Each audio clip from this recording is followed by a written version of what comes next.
Assalamu alaikum wa rahmatullahi wa barakatuhu. We start today's session with the recitation of Holy Quran. I would request Murabbi Rizwan Khan Sahab to please begin the session with the recitation of Holy Quran.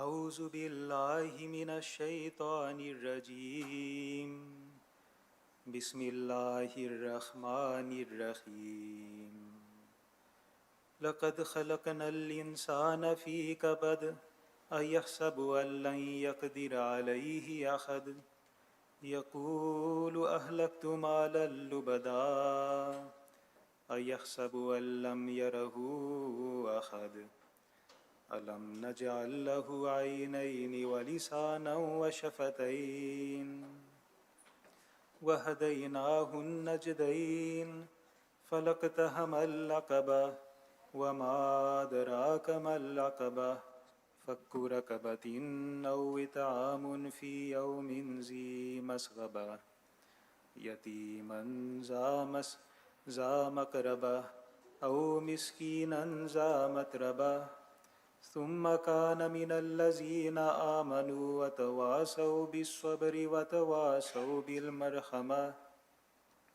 أولئك أصحاب الميمنة والذين كفروا بآياتنا هم أصحاب المشأمة عليهم نار مؤصدة.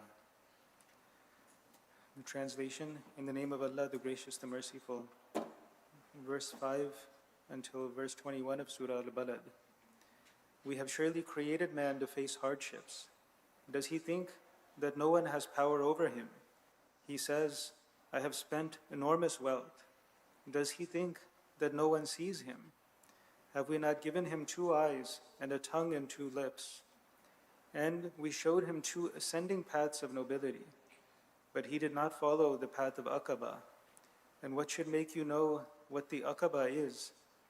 It is the freeing of a slave, or feeding in a day of hunger, an orphan near of kin, or a poor man lying in the dust. Again, he should have been of those who believe and exhort one another to perseverance, and exhort one another to mercy. These are the people of the right hand. But those who disbelieve in our signs, they are the people of the left hand. Upon them is to leap a fire kept enclosed. Jazakallah, may I request Murabbi Sahab to please join us on the stage. May I also request Dr. Nasir Sahab to also join us on the stage, and Amer Safir Sahab if he's here. I will now hand it over to Dr. Nusrat Sharif Sahiba for her reports of the presidents of the association.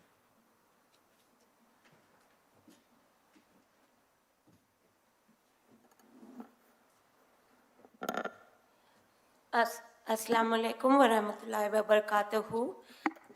Jazakumullah, Dr. Mubashir Mumtaz sahab. Welcome to the 3rd day, and I'll start by giving a brief report of the Ahmadi Women Scientist Association of USA. So here is a snapshot of our history. And earlier, in previous years, before 2011, the Women Scientist Association and the Men's Scientist Association were combined and were a joint association, while in 2011, these associations then segregated, and we have an independent Ahmadi Women Scientist Association going forward. And the first inaugural president of the Women Scientist Association was Dr. Shanaz Bhatt Sahiba, who's also an integral part of the Muslim team and the chair of the program committee for Muslim 26. Our previous presidents were Dr. Novira Ahmad Sahiba, who led the presidency for 3 years, from 2014 to 2017.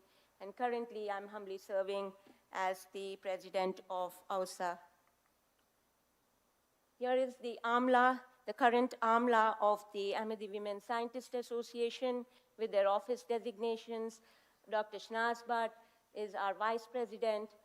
Tasneem Ahmed, that you see working all around the clock, and especially for the conferences, is the general secretary of AWSA. And we have Dr. Samar Chowdhury, also an integral part of Muslim team. She's the publication secretary, and Taiba Bhatti Saiba, who's not here with us today, but she's working remotely, and she's blessed with young kids, so couldn't make to the conference. Keep us in your prayers for the AMLA. Some of the activities of the Women Association, these are not exhaustive, but some of them are highlighted here. We have been consistent with making a footprint in different events of the Jamaat, as well as engaging in meaningful scientific dialogue to raise the next generation of scientists. And some of them are the Talim Youth Camp activities and the Waqf Now Youth Camps, as well as the signature event, which is the Holy Quran Science Symposium, was actually an event that began when the associations were combined, and or actually it started, I believe, by the Men's Scientist Association, and AWSA also was a joint partner in that hosting of that symposium, and that continues to still prevail in different ways that we leverage going forward. And there are other activities that are also highlighted here, including the Jalsa activities and hosting of webinars. Some of the conferences that we have recently partnered with interdisciplinary associations are the Ahmadi Medical Association and the IAAAE, which is the Association of Engineers and Architects. And with both of them, we have launched these Muslim conferences together beginning 2023, and this is the fourth of the Muslim conference in the series. Here I would like to conclude with the mission or the vision of the Ahmadi Women Scientist Association is that to raise the intellectual and knowledge-based platform of the women, Ahmadi Muslim women, and enable them to lead the scientific progress that Hazur has mentioned to us or described in his AMRA conference that we look forward to in fulfilling. And here I would just quote what Hazur has said: "May we soon come to witness the dawn of a new Islamic golden age of intellectual progress and advancement led by Ahmadi Muslims across the world." Jazakumullah.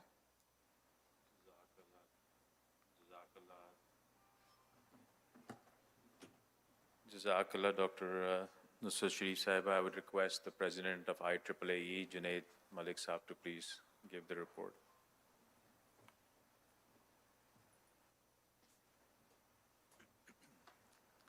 Assalamu alaikum. A'udhu billahi minash shaitanir rajeem. Bismillahir rahmanir rahim. I don't have a formal presentation, but I do have quite a few highlights that I want to share with you guys. For some of you that do not know, IAAAE is an international association of Ahmadi architects and engineers, and we were established back in the 80s, and this was the technical wing of the Jamaat. And we have chapters all over, starting from Pakistan, European Union, Australia, Canada, US. And the core mission is to support Jamaat architectural and engineering needs, as well as the relief needs. This is a technical wing of the Jamaat.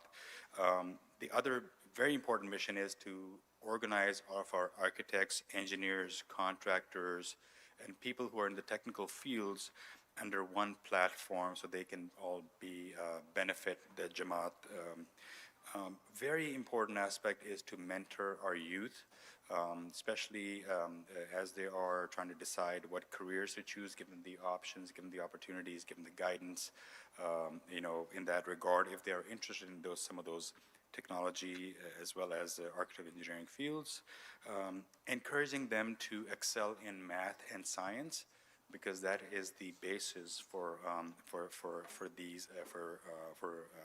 to excel in these fields.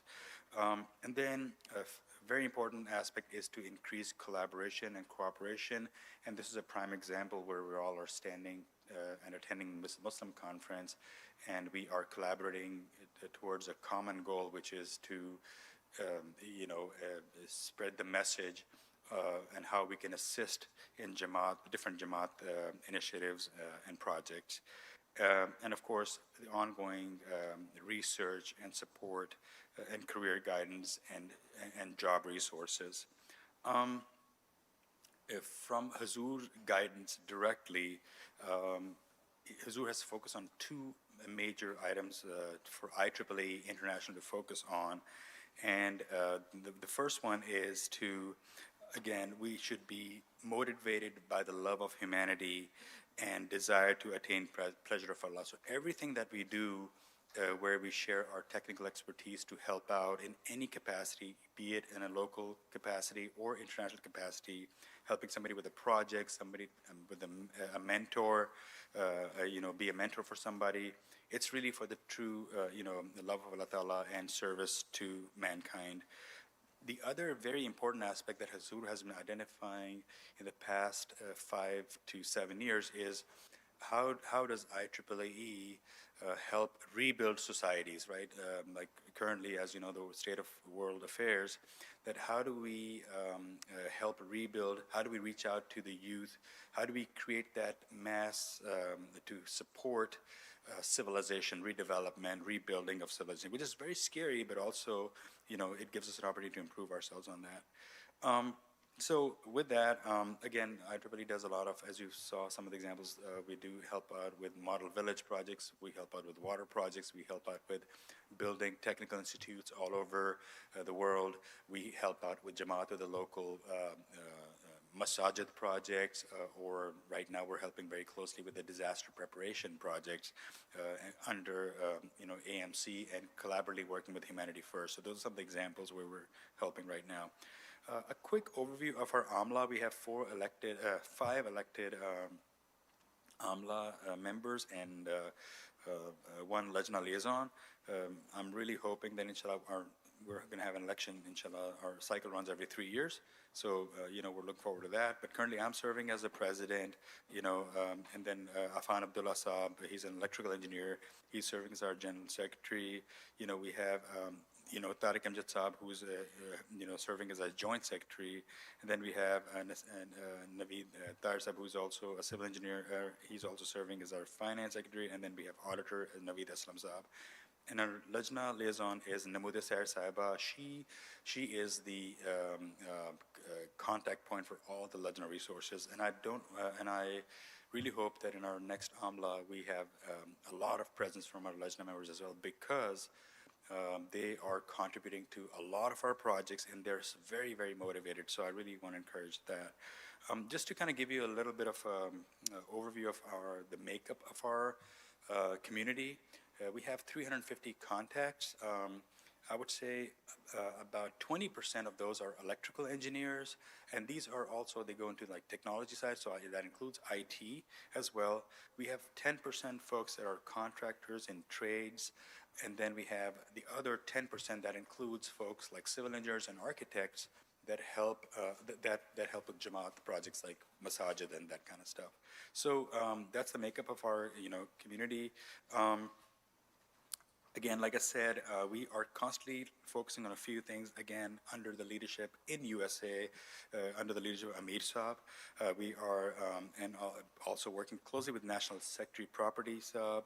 We closely work with Waqf-e-Nau. It's been a really successful for us, at least in the past 5 years, working very closely with Waqf-e-Nau. We have presence over there in offering career guidance that, to be an architect, engineer, contractor, tradesperson, so that they can dedicate their life to Jamaat and also help with that. We're absolutely, it's a necessity for us to work with Humanity First. They are the big picture relief organization, and we have a very specific role to support them in all the technical aspects of that, and they've been very kind in helping us with that. At the same time, we also work with the auxiliaries, Khuddam al-Ahmadiyya, Ansarullah, and Lajna Amala, of course, because they support a lot of our projects financially. The Model Village presentation, I don't know if maybe you guys saw that, that was supported 100% by Lajna Amala USA. And then we have several projects coming in that are being supported by Ansarullah and Khuddam al-Ahmadiyya Model Village projects through IEEE. And of course, our participation at the Muslim Conference. So, Jazakallah for the opportunity. If there is any interest in having this conversation, or anybody has interest in knowing more about us and what we do, and how you can help fund some of our projects or initiatives, please reach out to me. I'm going to be here for the rest of the day for any conversation. Jazakallah. Jazakallah, Junaid Malik Sahib, for that report and for all the work. May Allah Ta'ala bless IAAAE and AWSA as well for their great work. Next, I would request Sadr Sahib, AMMA USA, to please kindly give a report of AMMA's activities.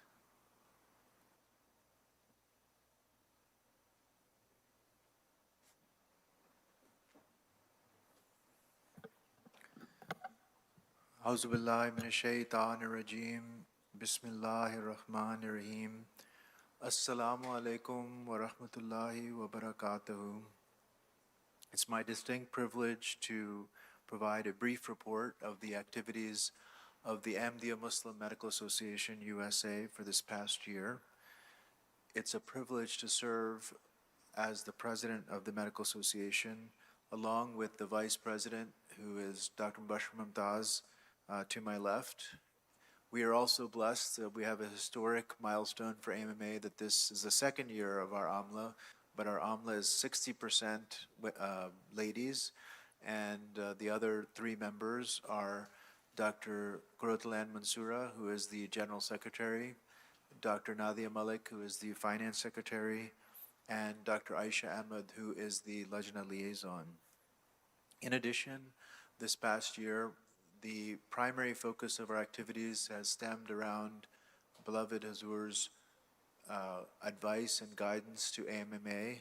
This began during his visit, the blessed visit of Hazrat Khalifatul Masih during his U.S. tour, but has subsequently resulted in the address on October 27th, 2024, where Hazur gave specific instructions to AMMA USA in regards to Fazla Amer Hospital, disaster response, and other dimensions, including research. And that's been our true principle, or true north of what we've been working on as a group. This past year, by the grace of Allah, we have 10 committees. That's the structure of the Medical Association, of those who are sort of doing the work and in these committees. And we just finished a general meeting this morning, and the AMLA last night had approved this year's slate of committee chairs and leadership structure that will be doing the work. These are one-year commitments from those chairs, or appointments, I should say, and they have many others, helpers, and those who would like to volunteer, please continue to do so. I'll just announce who those chairs are, and again, we should, for prayers, and we should pray for them and the work that they're doing, and the topics of those committees should be self-explanatory as to what they're doing. The first is the Membership, Governance, and Outreach Committee, which will be chaired, inshallah, by Dr. Amna Tariq. The vice chair is Sheikh Zishan Ahmed. There is a governance component. We did revise the constitution a couple of years ago, so Dr. Amtul Ahmed, Rahman Ahmed Saiba remains our liaison for any governance or legal issues. Committee 2 is the Waqf Arzi Committee, which is chaired by Dr. Qamar Khan and vice chaired by Dr. Ahmed Khan. Dr. Ahmed Khan is a new appointment. He's the cardiac surgeon. Additionally, Committee 3 is the AMMA Disaster Response and Planning Committee. This was chaired by Numana Lukman Saiba, who is a pre-medical student, and she's now stepping into the vice chair role. She's done a beautiful job with AhmadiNet. I hope if you've not purchased a satellite phone, in light of all of Azur's guidance, this is a good time to do that. This year, that committee will be chaired by Dr. Atar Malik, and Numana Lukman Saiba will be the vice chair, as well as second vice chair, Dr. Mahmood Qureshi from Humanity First. The Committee 4, which is website and social media, that's Sabahat Rahman Saiba, who you heard from yesterday. She did a beautiful address as related to Professor Abdus Salam, and she's the incoming MD PhD candidate at Harvard MIT. The Medical Research Committee will be chaired by Dr. Baz Hamid Saab, vice chaired by Dr. Mary Mubarak and Dr. Asma Wan Saiba. The Career Education, Advice and Focus on Waqf and Awe Committee will be chaired by Dr. Shahryar Sarwar and vice chaired by Dr. Mirza Mujadil Ahmed. They're the ones who did the boot camps, the interview boot camps. There's upcoming boot camps throughout the year that'll be done virtually as well, and they're doing so much more than that as well, but just to highlight some of the activities that they did in Muslim 26. The next committee, Committee 7, is the Medical Student and Resident Mentorship Group, as well as a Loans Group. That's going to be chaired by Dr. Uzma Rana and vice chaired by Dr. Tanveer Ahmed. And Committee 8 is the Annual Meetings and Event Planning Group. That will be chaired by our Lajna Liaison and AMMA member, Dr. Aisha Ahmed, and vice chaired by Dr. Walid Naseem. Dr. Walid Naseem, who is the Naib Officer of Muslim 26, inshallah will continue in his Muslim. There's a Muslim infrastructure that goes around these meetings. That's different than, of course, our AMMA infrastructure. So he's moved from a chair to a vice chair role. Committee 9, which is our major capital projects, equipment and fundraising, will be chaired by Dr. Amtul Shafi. By the grace of Allah, we raised, on beloved Azur's advice and guidance this year, money for a thyroid heart cath lab, $160,000. By the grace of Allah, I think we did that within 24 hours when Azur gave us that, basically his advice that we should do that. And by the grace of Allah, all of you, the members of AMMA, said labak immediately, which was amazing. I would be remiss if I wouldn't say that there's been a lot of focus as Azur. Let me finish announcing the committees. The Committee 10 will be continuing medical education. That will be chaired by Dr. Saqib Ali. As many of you know, it was Hazur's great desire and burning desire, I think, for Fazli Amer Hospital to really be a focus of AMMA USA. And that's why it's very natural that we're really honored to have Dr. Mirza Nair Ahmed here, who, as many of you know, is the general surgeon at Fazli Amer Hospital. He's, of course, a US-trained surgeon who's been doing there for Waqf. And so we've been working with him and many of our other partners at Fazli Amer Hospital extremely closely this year. We just got back from a meeting about a month ago from Fazli Amer Hospital. By the grace of Allah, 34 or 35 of us, not just from the US, but also from Germany, Canada, Australia, were there. And we've been working at beloved Azur's direction on terms of the, improving the facilities and the outcomes. So just requesting prayers that work can continue. And certainly around that, there certainly will be a capital fundraising campaign that should be coming forth. So that's something also I wanted to make you aware of. Overall, we're immensely grateful for all of our partnership in the Muslim Conference with all of the other partners, including IAAAE, as well as AWSA, and for all of you for have taken the time to be here. May Allah bless and reward you. We humbly request prayers, and Jazakallah. Jazakallah Sasa for that very comprehensive report. Next on our agenda is the oral research presentations, and for announcements on the women's side, I would request Dr. Nusrat Sharif Saiba to please introduce those speakers.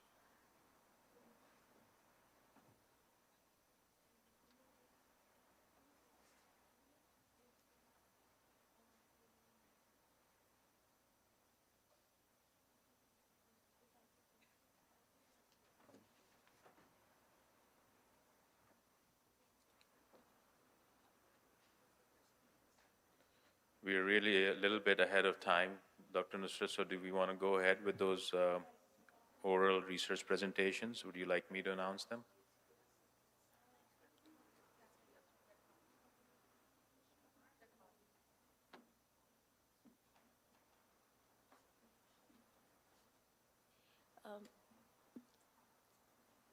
Jazakallah, we are about to begin our oral presentations. We just need to give a couple of minutes because of the timing. We are running slightly ahead, and the oral presenters had been given a designated time. So, No problem. Okay. If I have, we can take a short 10-minute break and then come back at 9:40. Jazakallah.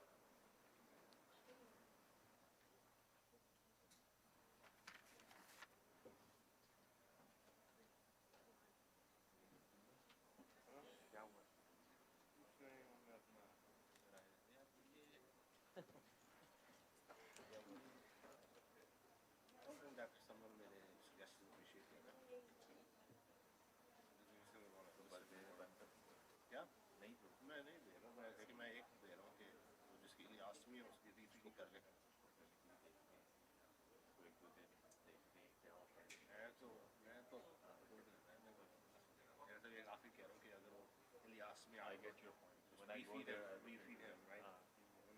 Being very weird. It's okay. Existing post-op patient को वो मैंने कहा था आजकल angiogram करना था हो गया नहीं मैं busy थी क्या होना 3 तो वहाँ मरीज हैं वहाँ जाके कर ली ताहिरा उसको कह देंगे मुझे उसमें इंजेक्ट ही करना है क्या इंजेक्ट करना बस easy part is more interpret आज ग्रीन टी पी I'm done. I'm like, I'm out.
वो फिर बंदे का ब्लड प्रेशर चढ़ता है ना हाफ में मुझे पता है आप इतनी दूर से किस तरह मैनेज कर रहे हैं इतनी दूर से आप नहीं मुझे नहीं है जब कोई मशवरा करता है यार आपको नहीं पता है वो like you know after mashwara it is like a pirate right it's a communication back and forth and you know we listen to each other ये नहीं कि मैंने बात ही सुनी Assalamu alaikum warahmatullah. Inshallah, we'll be starting in 2 minutes. I request everybody to make their way back into the meeting room. Jazakallah.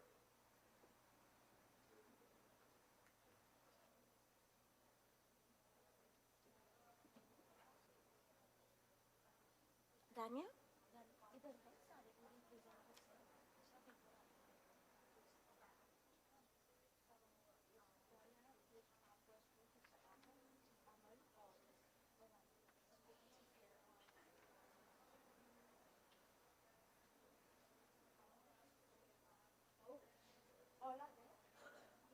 Okay.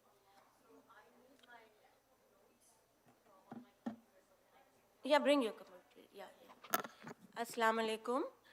So we will inshallah begin with our oral presenters, and these oral presenters were selected by to present as oral presentations based off the abstract they had submitted early on for the Abdus Salam poster session. So you could either take a oral presentation or a poster session, and these have been highly engaging from our previous Muslim conferences and one of the key highlights of the event. So I would welcome our oral presenters from the ladies' side. We have 4 of them, Dania Rahman, Saiba, Sabahat Rahman, Amal Ahmed Saiba, and Farhana Khan Saiba. So we will begin first with Dania Rahman Saiba.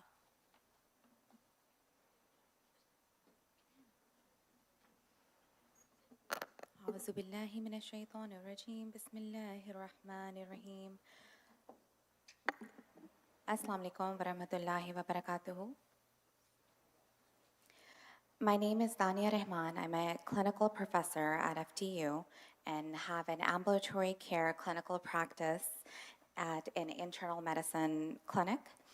I had established the pharmacy practice back in 2023, and I was humbled to present my previous work in Muslim 25 on medication reconciliation post-discharge on reducing hospital admission. Working in a primary care setting, my research evaluated the impact on my role as a clinical pharmacist on clinical outcomes, specifically A1C reduction in patients with type 2 diabetes. Inclusion criteria were those type 2 diabetics who had a baseline hemoglobin A1C of 6.5% or greater and were either initiated on a GLP-1 receptor agonist or insulin therapy, or on 3 or more anti-diabetic medications with suboptimal glycemic control. Patients' hemoglobin A1C guided therapy to optimize current diabetes medication and/or initiate a new diabetes medication. Following the initiation of a medication, pharmacist-led visits focused on diet and exercise, initiation and optimization of diabetes medications, and assessment and resolution of medication adherence barriers.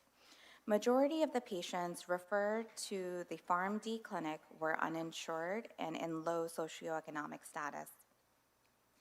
The study included 61 patients with type 2 diabetes with baseline A1C values ranging from 6.5% to 14.9%. The key findings overall, as you can see from the slide, showed 49 patients, or 80%, achieved a reduction in A1C after visits with the pharmacist. Among these patients, 13 achieved an A1C less than 7%, and 24 achieved an A1C less than 8%. The delta reduction in A1C was approximately 2%. A statistical analysis showed a significantly greater proportion of patients after pharmacist intervention had an A1C reduction compared with no reduction, with a p-value of less than 0.001. One of the reasons patients who did not have an A1C reduction was lost to follow-up for medication management, which delayed providing optimal patient care. In conclusion, the results strongly support the integration of pharmacists into a primary care setting to optimize diabetes outcomes. Jazakallah.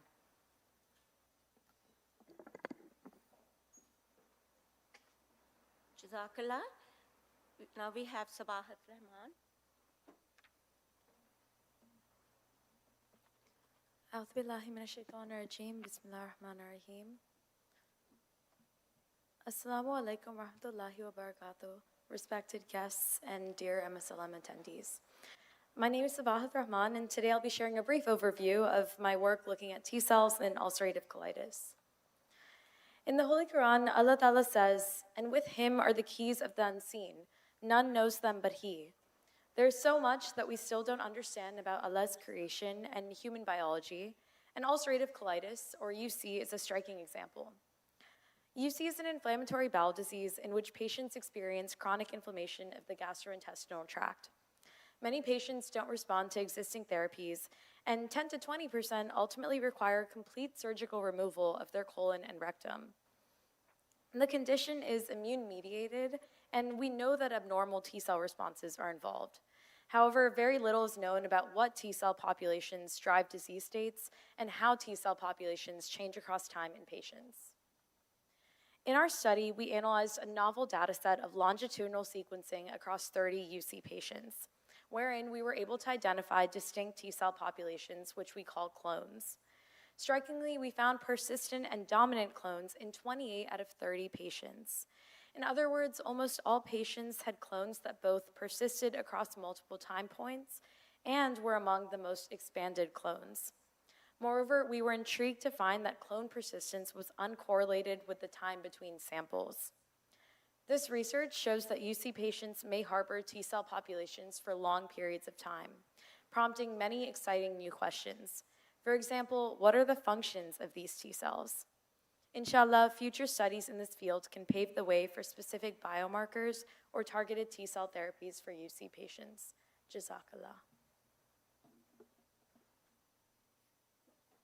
Jazakallah. Now we have Amal Ahmed.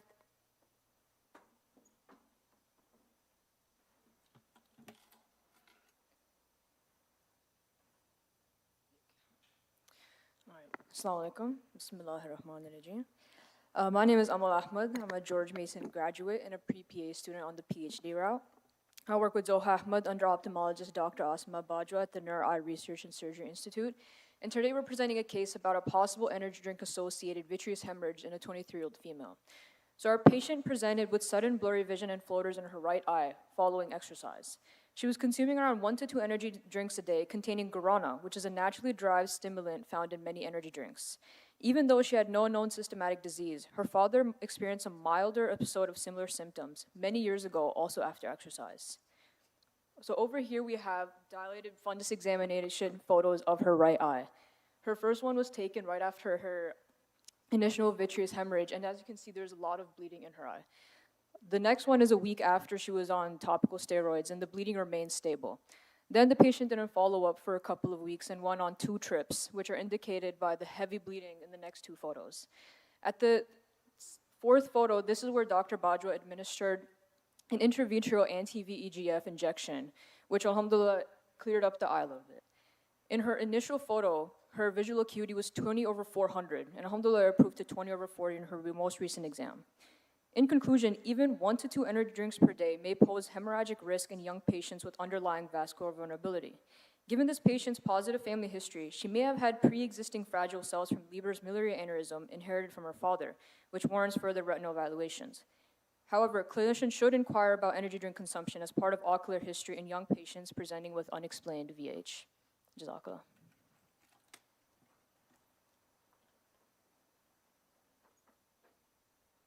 Jazakallah. Now we have Farhana Khan.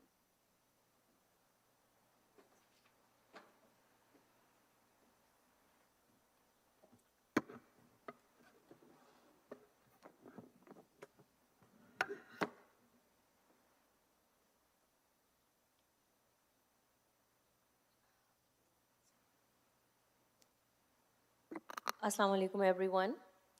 I would like to start my presentation with a translation of a verse from Holy Quran. Next slide, please. Oh no, this slide is good. And eat and drink, but do not waste. Surely he does not like the wasters. Because this verse ties directly into what we try to teach our students for our climate change curriculum. The focus of my research was to take a snapshot of community college students' knowledge and understanding of what climate change is and how it is affecting our planet. So it's important to know that this is not about attitudes and behavior on climate change, but this is about the actual content of how professors teach the students how the climate change is happening. Slide 2, please.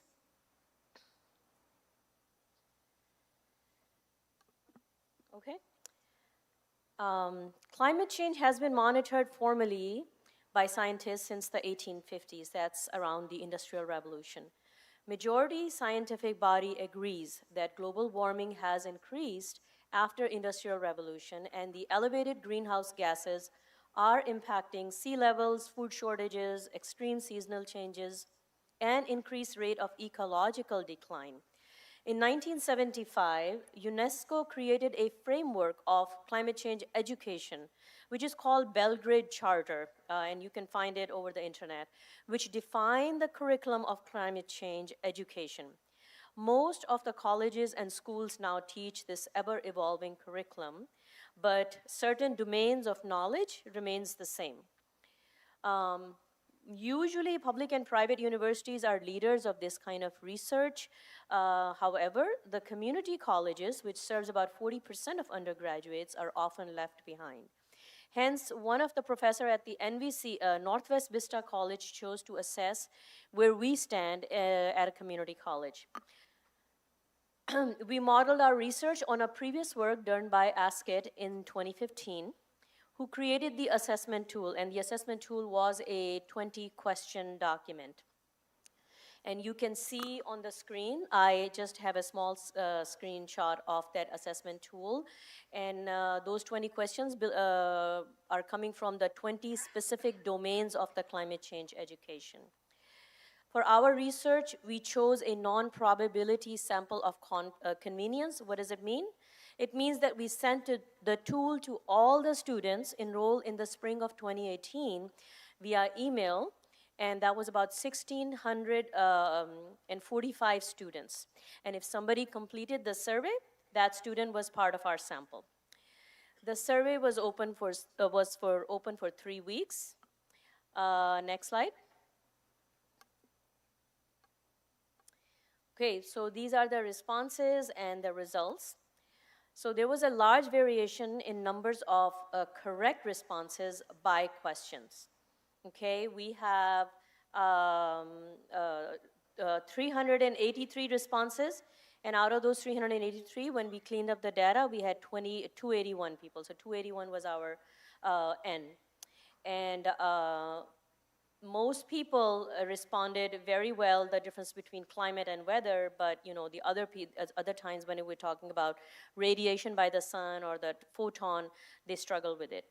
Then we ran the ANOVA test, and you can see from there that our majority of the people who responded, they were female, they were mostly Spanish Americans, and a majority of them were between the ages of 25 and 34. Our mean was 0.41. The passing score was 7.7 or 70%. So that means, it was a failing. Everybody failed. And standard deviation was also 0.41. So that means there was a high variation in terms of the outcome of the result. So then we did the ANOVA test, which means measure the significance of difference of results between two variables. And it tells us whether it is really statistically significant or not.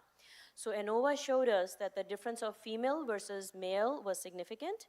And we also found out that the age group of 35 to 44 years old performed much better than 18 to 24. And we also found out that Asian Americans performed significantly better. So what did we learn from it? First of all, climate change knowledge is limited. We figured that out, 41% is not enough. However, when you compare it with the previous study, they had a 47%, and that was, it was done in a class of, 37 students, and it was a climate change class. So this is everybody in the college. So that means we need to do more about climate change education.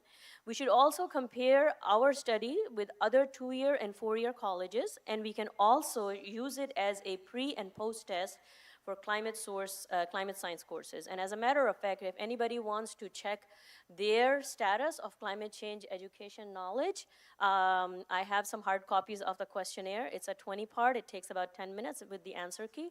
So if you want to see where you stand, you can come to me and I'll give you a hard copy. Jazakallah. Jazakumullah ahsanul jaza.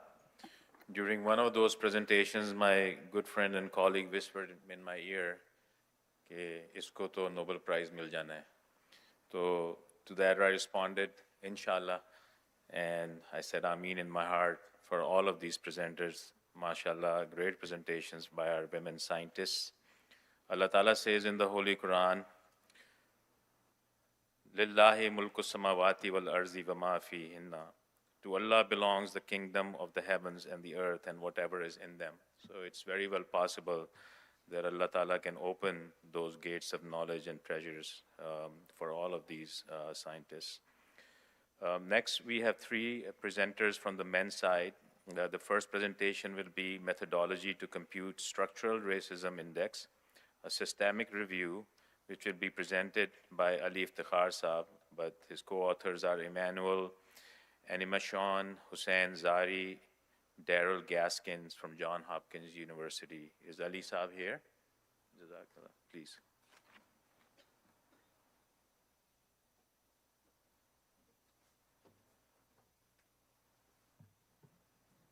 Auzubillahiminash-shaytanir-rajim. Bismillahir-rahmanir-rahim. Assalamu alaikum, respected panelists and dear colleagues.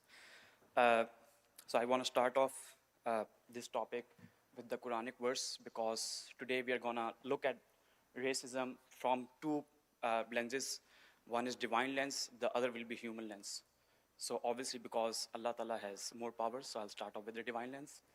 Allah Ta'ala says in the Holy Quran, "O mankind, we have created you from a male and a female, and we have made you tribes and sub-tribes so that you may know one another."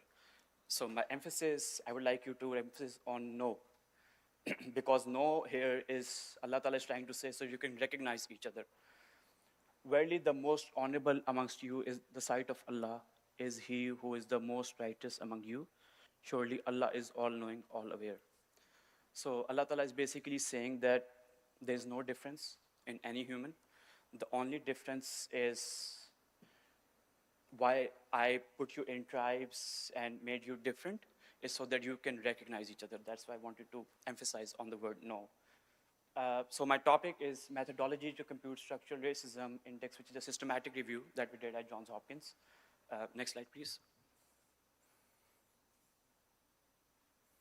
So now comes the human lens, where I come in. And first, I would like to talk about like overview of health disparities.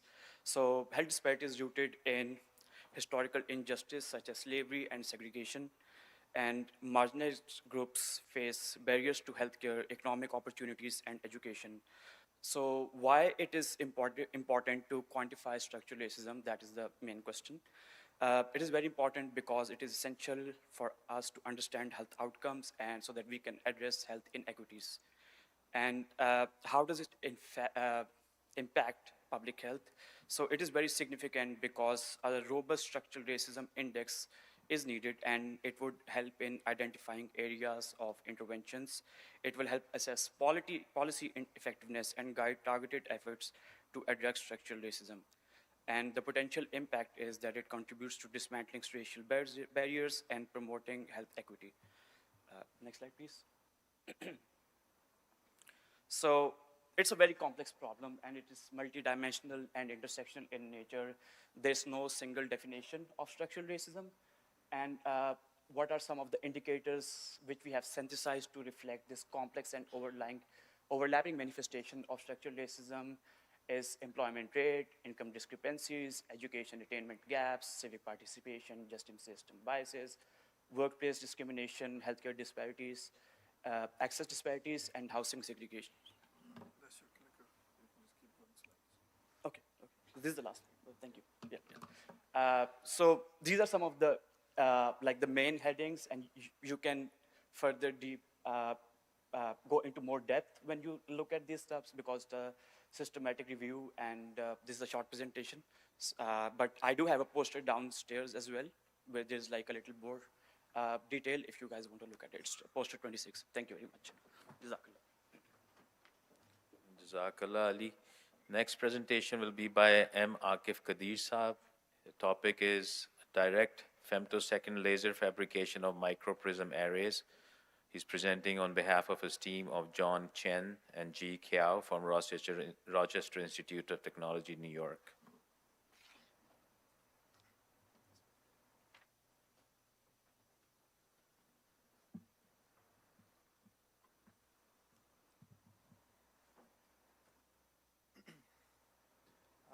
Auzubillah min ash-shaytanir rajim. Bismillahir rahmanir rahim.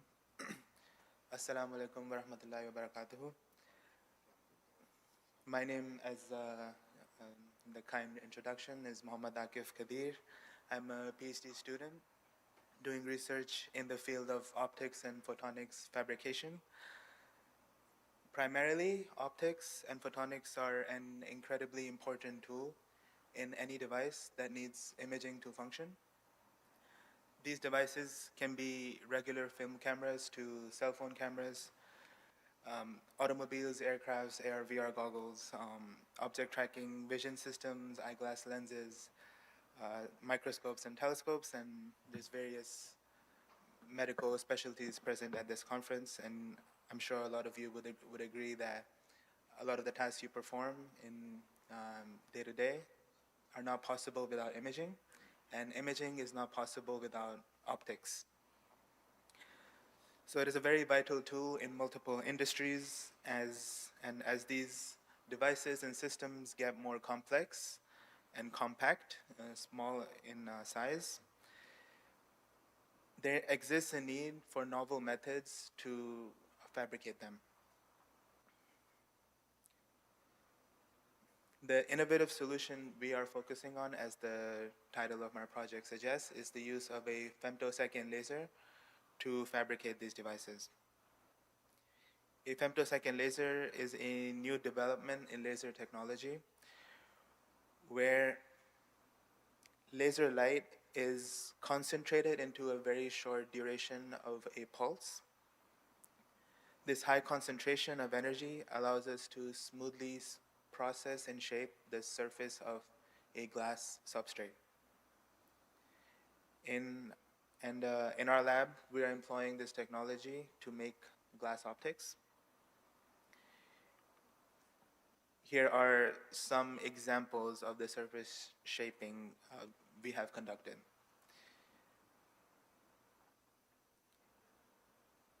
Starting from basic structures, we slowly increase in complexity and the geometry complexity of these structures. And right at the very end, we start from one-dimensional structures all the way to what is called a free-form structures. And if you notice, the scale of these structures is less than a millimeter. And we are making these structures with single-digit nanometer accuracy. So precision like this is not possible with conventional methods of making these devices. And, as mentioned earlier, this research is done up in upstate New York, Rochester, New York, at Rochester Institute of Technology. Jazakallah. Jazakallah, Akif. Next presentation will be by Muttaqi Ahmad Aladdin Sahib on behalf of his team, which includes Sonak Naik, Jing Ying Hu, Chunwei Lu from Purdue University in Indiana.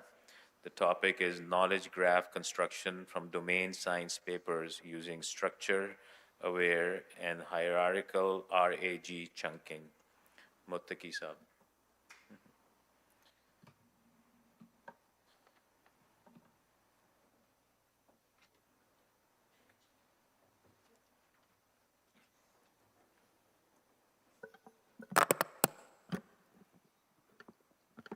Jazakallah for the introduction. Now, the title of my paper is a little bit of a mouthful, so let me try to explain this in a simple way. Let's take biryani as an example.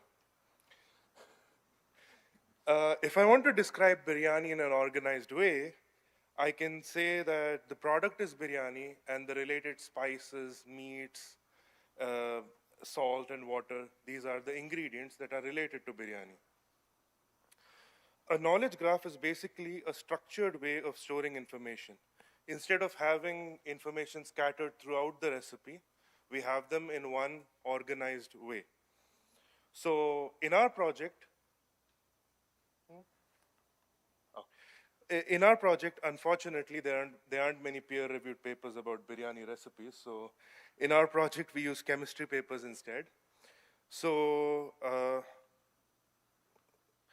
our goal is to read these papers and build a structured map of how the product was made, what the product is, and what are the different reagents and precursors that went into building that product. The challenge is that chemistry papers are quite long, dense, and they're quite complicated. Important information is spread across multiple sections. And at the same time, AI models can't store the whole paper in their context window. So we have to break the paper into smaller pieces called chunks. So in this study, we try different methods of chunking. So first is naive chunking. This is the simplest form of chunking where we cut papers into fixed size pieces. This will serve as our control. And then the second is section-aware chunking, wherein we try to use the inherent organization of the paper, because a peer-reviewed paper is naturally structured into introduction, abstract, and their method section. And we try to keep these sections together when we chunk. And then the third is hierarchical chunking. In this method, we keep the related paragraphs connected, and we try to have some border control, so know whether information is changing and we're going into a different topic. We also have a strict evaluation criteria. We count an answer as correct only when the model identifies the product correctly. So going back to our biryani example, if the AI correctly recognized all the meat, spices, water, and everything, however, it misidentified the product as pulao instead of biryani, we would be marking that as incorrect. Because if I'm looking for a biryani recipe and I get a pulao recipe instead, I'd be a little bit disappointed. So the main key takeaway is that product identification remains quite a bit of bottleneck, and that section-aware chunking performs the best. And in the long term, the idea is to pass through a library of multiple chemistry papers and try to build a narrative around what the scientific consensus is in trying to synthesize a product. Jazakallah. Jazakumullah ahsanul jaza. MashaAllah, all tremendous presentations by our men and women scientists. And MashaAllah, we're already seeing that we as a Jamaat, we as students of science are taking notes from our elders, from what Hazrat Khalifatul Masih has been telling us to believe in Allah Ta'ala and take inspiration from Holy Quran and from the work of Dr. Abdul Salam, that all these presentations had a common theme, that they took inspiration from verses of the Holy Quran. So I felt, listening to all these presentations, that that day is not far when we will reach that threshold that Arshid Bhai was talking about yesterday. He was talking about in terms of threshold, electrical threshold, in terms of the neuron, but I'm talking about the threshold that we will reach with all these humble efforts, with little bit of work, little bit of effort, a whole lot of prayers, and tremendous mercy of Allah Ta'ala, that all of a sudden we will wake up one day and we will have multiple Abdul Salams and Nobel laureates in our Jamaat, inshallah. So with this, we'll take another break unless there's an announcement by Dr. Nusrat Sharif Sahiba, and then we will reconvene at 10:30, inshallah. Jazakallah. No, we are good with the break now.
Or you can come with me. Yes, ma'am. I can manage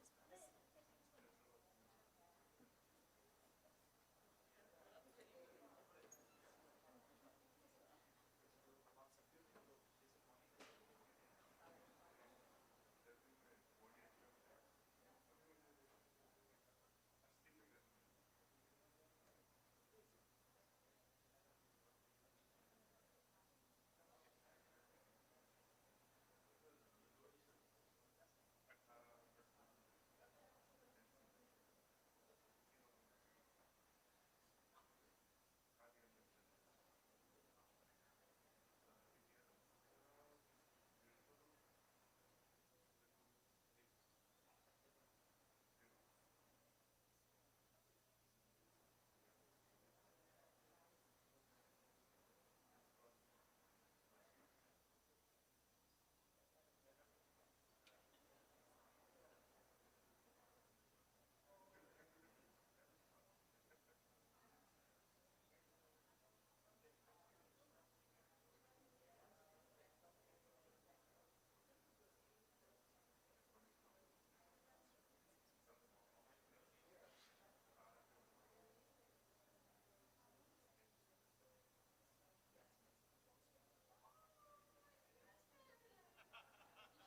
Yeah, I'm not.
Assalamu alaikum wa rahmatullahi wa barakatuhu.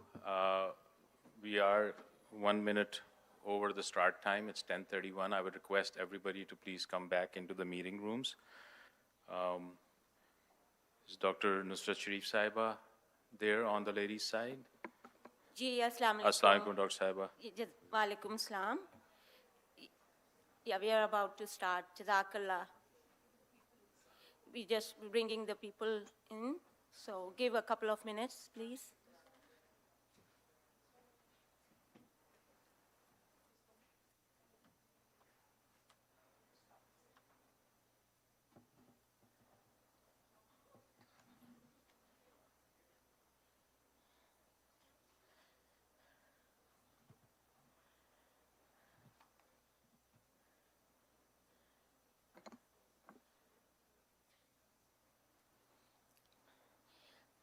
Assalamu alaikum wa rahmatullahi wa barakatuhu. We are about to begin our final session of the Muslim 26 conference, and a key highlight of this conference, which is the keynote session. It is my distinct pleasure to open our keynote session, a distinct highlight of MSLM 26. Throughout history, progress has been driven by individuals who combine knowledge with purpose, excellence with service, and achievement with a commitment to uniting others and uplifting them. Our keynote speakers today embody these qualities in remarkable ways. We are honored to be joined by three distinguished keynote speakers, and their accomplishments reflect the transformative power of education, perseverance, faith, and service to humanity. Their journey spans medicine, leadership, advocacy, and academic excellence, inspiring us to pursue knowledge not only for personal success, but also for the betterment of society. These experiences remind us that the true achievement is measured not only to what we accomplish, but by the lives we touch and the opportunities we create for others. It is my great honor to welcome our keynote speakers today. We have two distinguished speakers from the women's side and one from the men's side. And I would welcome Dr. Tahira Siddiqua Nasir Saiba and Sitara Brooj Akbar Saiba, while Dr. Muzaffar Mumtaz Sahib will describe the achievements of our third keynote speaker, respected Amer Safir Sahib, Chief Editor, Review of Religions. Our first keynote speaker is respected Dr. Tahira Siddiqua Nasir Saiba. And Dr. Tahira Siddiqua Nasir Saiba is the blessed wife of Hazrat Khalifatul Masih III, Rahimullah Alayh, and has dedicated her life to the pursuit of knowledge, service to humanity, and mentorship of future generations. She graduated from Fatma Jinnah Medical College, Lahore, standing first in the final MBBS examination and receiving the Best Graduate of the Year award, a historic achievement that made her the first Ahmadi Muslim woman to attain this milestone. She is the respected daughter of respected Abdul Majid Khan Sahib of Varowal and Malika Khanam Saiba, and was blessed upon an early age with a deep commitment to faith, service, and excellence. Following her nikah with Hazrat Khalifatul Masih III, Hazrat Mirza Nasir Ahmad Sahib, Rahimahullah Alayh, Hazrat Khalifatul Masih, Rahimahullah Alayh, bestowed upon her the name Tahira Siddiqa and later added Nasir. Throughout her life, she has served the Jamaat in numerous capacities, particularly in Rabwa, where she devoted almost 3 decades of distinguished service as Sadr Lajnai Maula. Alongside her leadership responsibilities, she pursued the study of homeopathy, and at the instruction of Hazrat Mirza Tahir Ahmad Sahib, Khalifatul Masih IV, may Allah be pleased with him,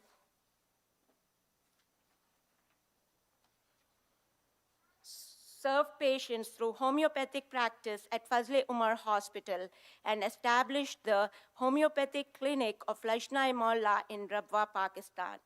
Beyond her professional accomplishments, Dr. Tahira Siddiqua Nasir Saiba has been a mentor, guide, and source of inspiration for countless students and young professionals. She has devoted herself to nurturing others academically, spiritually, and morally, always encouraging them to strive for excellence while remaining firmly rooted in faith and service. Her guiding principle in life is simple yet profound: to fulfill with sincerity and devotion the purpose that Almighty Allah has ordained for her. This lifelong commitment to service, humility, and mentorship continues to inspire all who have the privilege of knowing her. And we have known her in the past 3 days, and this is full of blessings for us. We have enjoyed her company. With that, I would like to welcome Dr. Tahira Siddiqua Saiba for her keynote talk.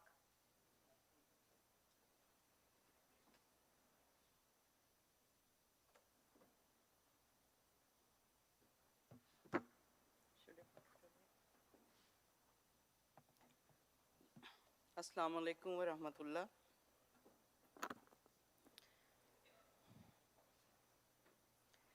A'udhu billahi minash shaitanir rajim. Bismillahir rahmanir rahim.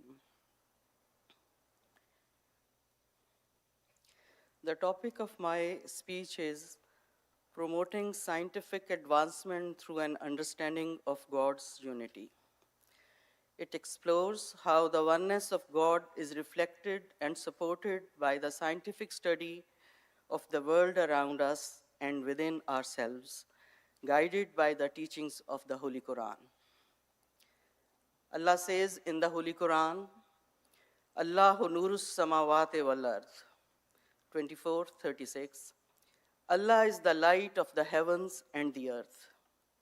Hazrat Masih Maud al-Islam states, Allah is the light of the heavens and the earth. That is to say, every light that is visible in the heights or in the depths, whether in the souls or bodies, whether innate or acquired, whether overt or covert, whether internal or external, is a bounty of His grace. This is an indication that the general grace of Hazrat Rabbul Alameen, Lord of all the worlds, encompasses everything and that nothing is deprived of His grace. He is the source of all grace and the ultimate cause of all light and the fountainhead of all mercies. His true being is the support of the whole universe and the refuge of all high and low. It is He who brought everything out of the darkness of nothingness and bestowed upon it the robe of existence. There is no other being that exists on its own right, or is eternal, or is not the recipient of His grace. The earth and the heavens, mankind and animals, stones and trees, and souls and bodies, all owe their existence to His grace. This is the general grace mentioned in the verse, Allahu nurus samawati wal ard. Hazur captures this in his poetry in the following way. किस कदर जाहिर है नूर उस मबदाउल अनवार का, बन रहा है सारा आलम आईना अबसार का, है अजब जलवा तेरी कुदरत का प्यारे हर तरफ, जिस तरफ देखें वही राह है तेरे दीदार का। चश्माए खुर्शीद में मौजें तेरी मशहूद हैं, हर सितारे में तमाशा है तेरी चमकार का। क्या जब तूने हर एक जर्रे में रखे हैं ख्वास, कौन पढ़ सकता है सारा दफ्तर इन असरार का। तेरी कुदरत का कोई भी इंतहा पाता नहीं, किससे खुल सकता है पेच इस उक़्दा-ए दुश्वार का। आँख के अंधों को हायल हो गए 100 हिजाब, वरना था किबला तेरा ruh kafiro dinar ka. Translation: how manifest is the light of the source of all lights, turning the universe into a mirror for eyes to see his reflection. O beloved, wonderful is the spectacle of your glory all around. Whichever way we turn is the path that leads to you. Your own light burns bright in the resplendent fountain of the sun. In every star can be seen the spectacle of your glowing beauty. You have invested each particle with amazing qualities. Who can ever decipher your boundless mysteries? No one can fathom the extent of your limitless power, nor can anyone unravel the mysteries of this intricate knot. To every believer and non-believer, your countenance alone should be the focal point. But alas, the sightless suffer from 1,000 veils. In Surah Al-An'am, Allah Ta'ala says, Ma farratna fil kitabe min shayn. We have left out nothing in this book. This verse makes it clear that Allah has provided all the essential guidance necessary for human life, leaving out nothing that is required for true direction. All of creation points to the one omnipotent God, and the details of Allah's creation are so vast that it is impossible to fully comprehend them all. There are so many kalimat, signs spread all around us that Allah himself says in Surah Al-Kahf, قُلْ لَوْ كَانَ الْبَحْرُ مِدَادًا لِكَلِمَاتِ رَبِّي لَنَفِدَ الْبَحْرُ قَبْلَ أَن تَنْفَدَ كَلِمَاتُ رَبِّي وَلَوْ جِئْنَا بِمِثْلِهِ مَدَدًا. 18:110. Say, if every ocean became ink for the words of my Lord, surely the ocean would be exhausted before the words of my Lord were exhausted, even though we brought the light thereof as further help. Sayyidina Hazrat Mirza Masroor Ahmad Khalifatul Masih Khamis Sayyidullah Ta'ala bin Nasir al-Aziz says, with the grace of Allah, the very first Muslim Nobel laureate was an Ahmadi Muslim, Professor Dr. Abdus Salam, an eminent physicist who won the Nobel Prize for the Physics in 1979 for his contribution to the development of electroweak unification theory. Throughout his life, Professor Salam spoke of how Islam and the Holy Quran in particular was the inspiration and guiding light behind his work. In fact, he used to say that there were around 750 verses in the Holy Quran directly related to science and which enhanced our understanding of nature and the universe. Furthermore, the third caliph of the Ahmadiyya Muslim community desired for a new dawn of great Muslim scientists and academics to emerge, and so within our community, he started a tradition of awarding gold medals for academic excellence, and this tradition continues to this day. The Re-Emergence of Islamic Enlightenment, page 22-23.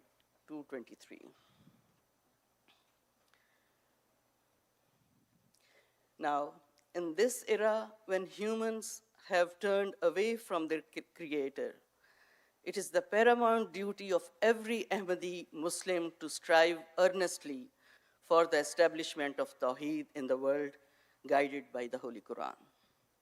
To emphasize this, I quote Hazrat Masih Maud al-Islam's advice. Hazur says, hence, in this day and age, it is imperative that you learn the modern sciences and study them with toil and effort for the purpose of service to the faith and the supremacy of God's word. He further says, but remember, no one can accomplish this task that is of serving the faith unless they possess within themselves heavenly light. Malfuzat, Volume 1, page 67. Hazrat Khalifatul Masih III narrates, thus, we who are Ahmadis have been entrusted by God Almighty with the responsibility to counter the attacks that modern sciences are making against Islam, attacks which appear very powerful.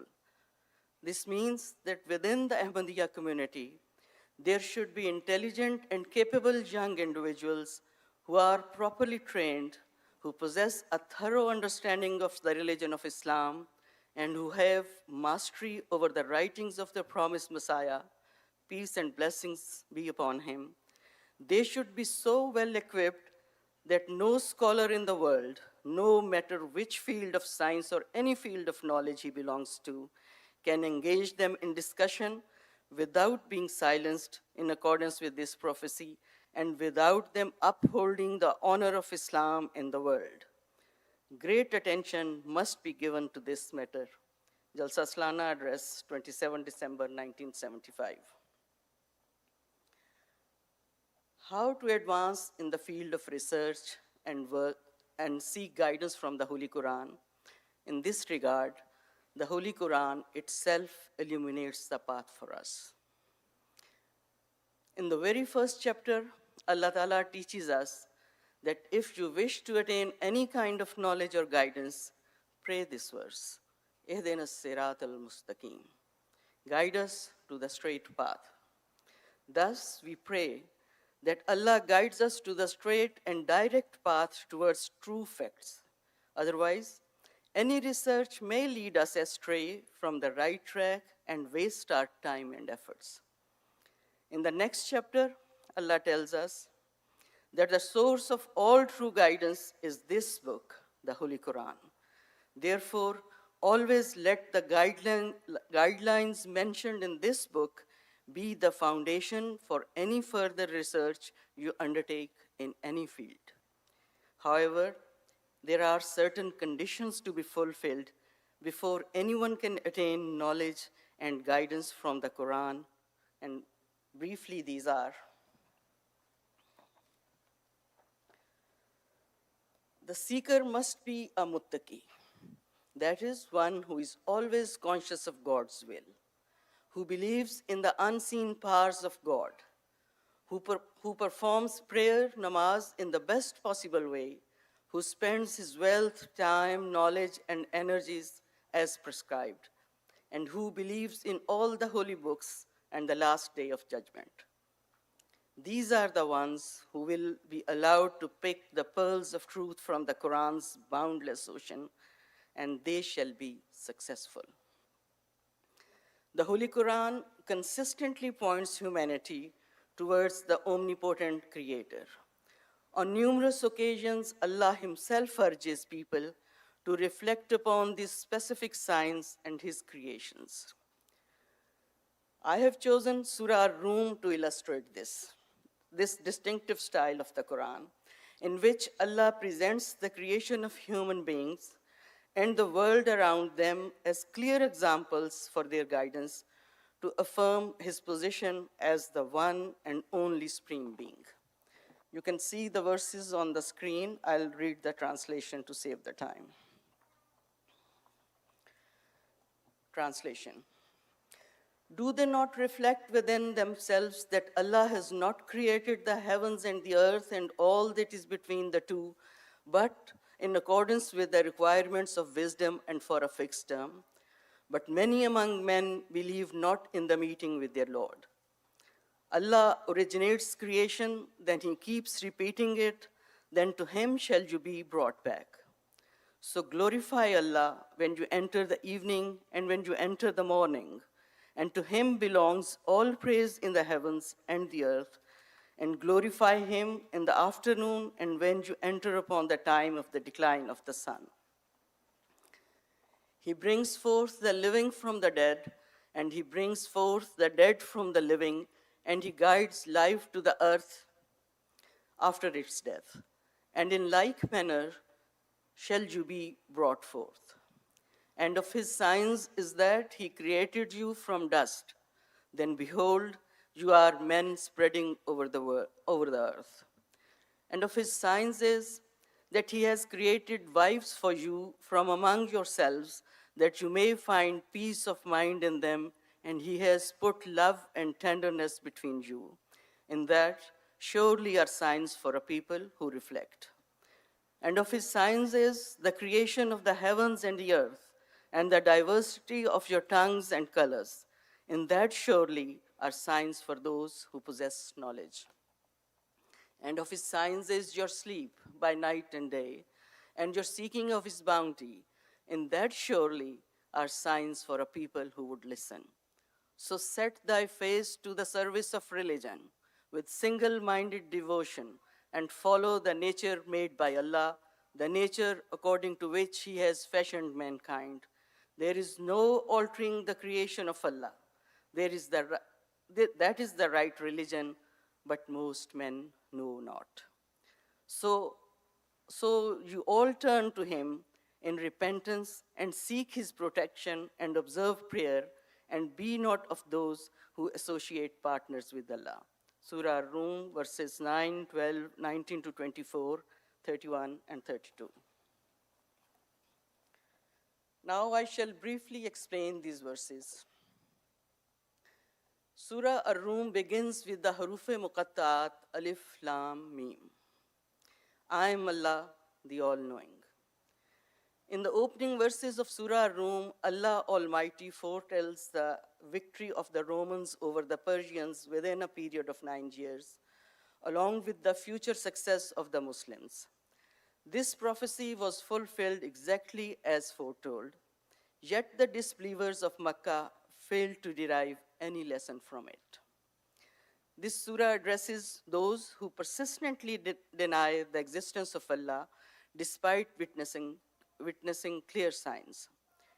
Humanity is repeatedly invited to reflect on the creation of the heavens and the earth, the alteration of night and day, and even upon their own inner selves. One manifestation of Allah's oneness, Tawheed, is the harmony and unity evident in all his works, exemplified in the philosophy of life and death. Across all living beings, humans, animals, and plants, as well as in the broader order of existence, whether physical or spiritual life, and even in the rise and decline of nations or religions, the same universal principle operates. Life is followed by death, and after death comes revival. Accordingly, in this surah, Allah presents these examples as signs of his power and absolute authority over creation. He further declares that bringing about such transformations is not difficult for him. Rather, it is exceedingly easy. Through various illustrations, it becomes evident that the entire universe functions under a precise and purposeful system. Allah draws attention to the profound reality of life after death and the recurring cycle of death and life, a pattern established not only for human beings, but for all living things. Upon careful observation, this pattern is visible everywhere. The revival of barren land after rainfall and the succession of night and day, each following the other without fail. Human beings are urged to reflect deeply on their own creation and on the universe around them, on what is visible and even what lies beyond human perception. Through such reflection, one realizes that it is Allah alone who initiated creation, continues to sustain it, and will ultimately bring it to an end, returning all humanity to himself. This system of creation is perfect, flawless, and deeply interconnected. Therefore, Allah commands that when you enter the evening and when you rise in the morning, glorify him. The heavens and the earth are filled with his praise, and humans too should join in glorifying him, especially at the times of sunrise and sunset, which symbolize deeper truths about life and death. The alteration of day and night is not merely a physical phenomenon of light and darkness. It also reflects the concept of life and death. In this context, sleep is presented presented as one of Allah's special signs. Modern science has also revealed the deep connection between human sleep patterns and the setting and rising of the sun. At another place, the Quran describes sleep as a form of death. Allah takes souls at the time of death and also during sleep, then returns those for whom life is decreed and retains others. Sleep also provides peace, restoration, and renewal for both the body and mind, and scientific research continues to uncover its benefits. Allah also declares that life was created from clay, then spread and reproduced across the earth. The human body itself undergoes a continuous process of life and death, as cells die and regenerate daily. Another form of human continuity exists through offspring. In all of this, the wisdom and power of Allah are clearly evident. For the continuation of human life, Allah created pairs, spouses, and this too is a profound sign.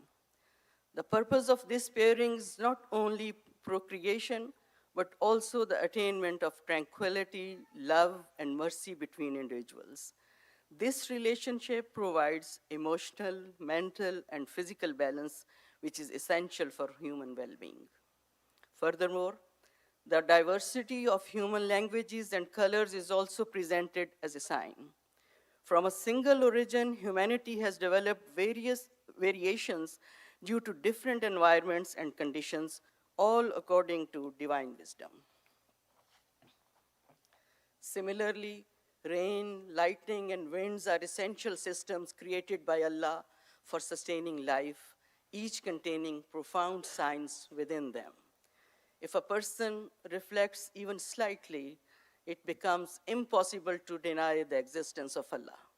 These grand systems, whose smallest details can astonish human understanding, are effortless for Allah.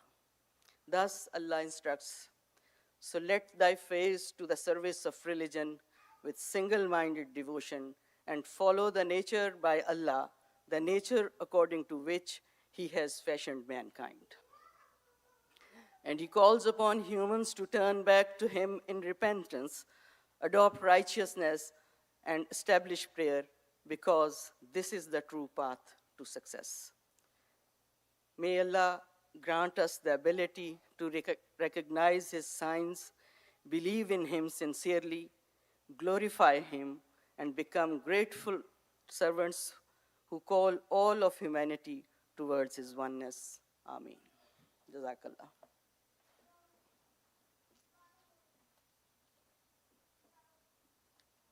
Jazakallah wa ahsanul jaza for that outstanding and profound, deep reflection and presentation. May Allah Ta'ala enable us to follow all this great guidance that you have offered in that presentation. Jazakallah. Our next speaker, or our next keynote speaker, is Sitara Brooj Akbar Saiba, and the title of her presentation today is Giving New Life to Our Golden Age Legacy to Advance Innovation. It is my great pleasure to introduce our keynote speaker, Sitara Brooj Akbar, today, whose remarkable academic journey has inspired students and educators around the world. Sitara truly lives up to her name, which means star, having demonstrated exceptional dedication to learning from a very young age.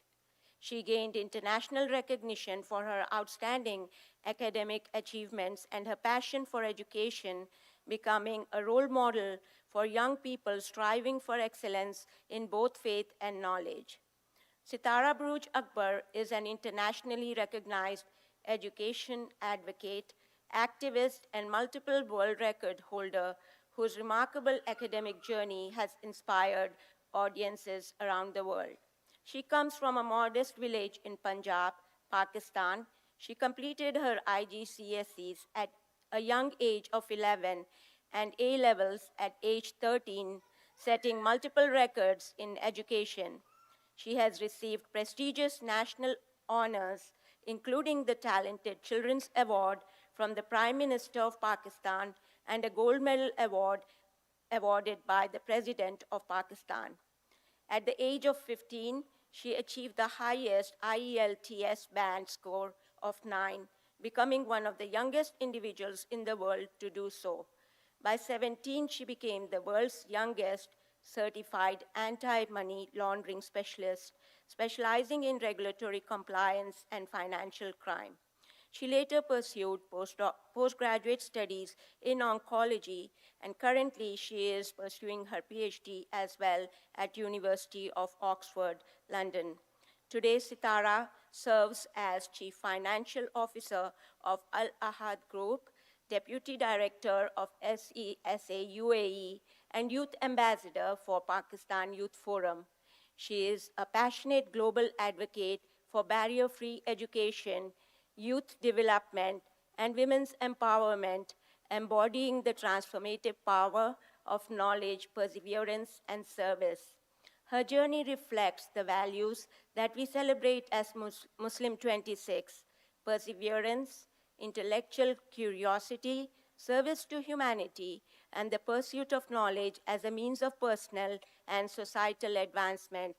Through her experiences, she has inspired countless students to aim high, overcome challenges, and remain steadfast in their educational goals.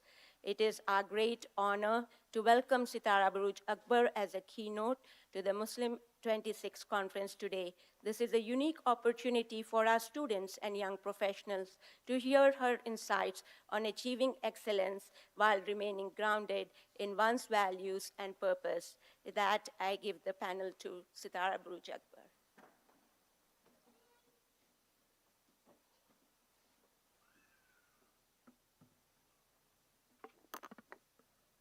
Jazakallah.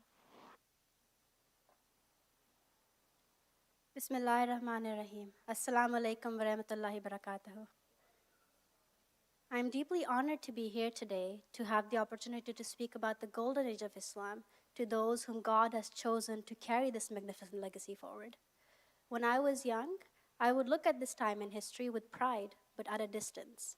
I knew about the scientists, I knew about their discoveries, but I thought that they were wonderful scientists.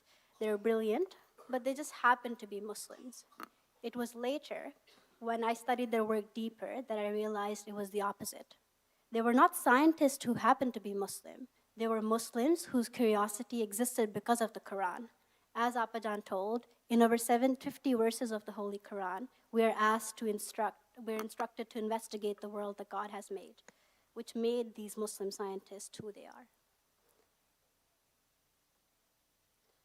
The Prophet Messiah commanded us to carry faith and science hand in hand. Our golden age was a time in history when science and faith walked hand in hand already. Our beloved Hazur, Hazrat Khalifatul Masih Awwal Rahmatullahi said, "How sad and regretful is the fact that today it is the Muslims who are most unfamiliar to the status of their prominent personalities." Further, he emphasized that to lead a nation out of decline and into progress, one of the surest methods is to remind them of their own achievements. So, how can we revive the Golden Age legacy? In two ways. First, by remembering their contributions, and secondly, by following their path as a living legacy. Pyare Hazur, may Allah strengthen his hand, as explained, when one ponders and deliberates upon something, Allah the Almighty aids them and gives them the answer. Our ancestors did not have supercomputers. They did not have electron microscopes or particle accelerators. What they had were hearts and minds anchored in Allah's love, and they were scientists long before modern laboratories ever existed. It is not only we who treasure their work, the world itself does. Here is a short clip from King Charles speaking at Oxford. Of its own in so many fields of human endeavor, in science, astronomy, mathematics, algebra, itself, history, medicine, pharmacology, optics, agriculture, architecture, theology, music. Averroes and Avenzoar, like their counterparts Avicenna and Rhazes in the East, contributed to the study and practice of medicine in ways from which Europe benefited for centuries afterwards. We know of lending libraries in Spain at the time King Alfred was making terrible blunders with the culinary arts in this country. Islamic countries like Turkey, Egypt, and Syria, in those countries, women have long enjoyed equal pay and the opportunity to play a full working role in their societies. The rights prescribed by the Quran 1400 years ago, even if they were not everywhere translated into practice. In Britain, at least, some of these rights were novel even to my grandmother's generation.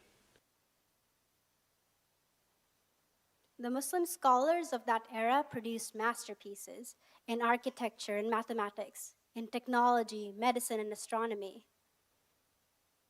And the era produced pioneers and legendary polymaths like Al-Razi, Al-Kidni, Ibn Battuta, Al-Jazari, too many of them to even name in one go, including women such as Fatima Al-Fihri, who founded the oldest continuously operating university in the world, centuries before Oxford or Cambridge ever existed. As the saying goes, seek knowledge even if you must travel to China. And so they did. Our scholars crossed every border there is, geographical, intellectual, cultural, religious, to gather knowledge from every place within their reach. In the short time that we have today, we will only look at a few examples of their work. Abu Rayhan al-Biruni, who calculated the Earth's radius and circumference using mountain height and curvature of the Earth in what is now Pakistan, without a single modern instrument. His figure was accurate to within 1% of modern NASA satellite data. But why did he do it? The field of spherical trigonometry, which would one day make all ocean navigation possible, was born of worship. He calculated this to calculate the precise Qibla direction because he wanted to pray to God in the right direction.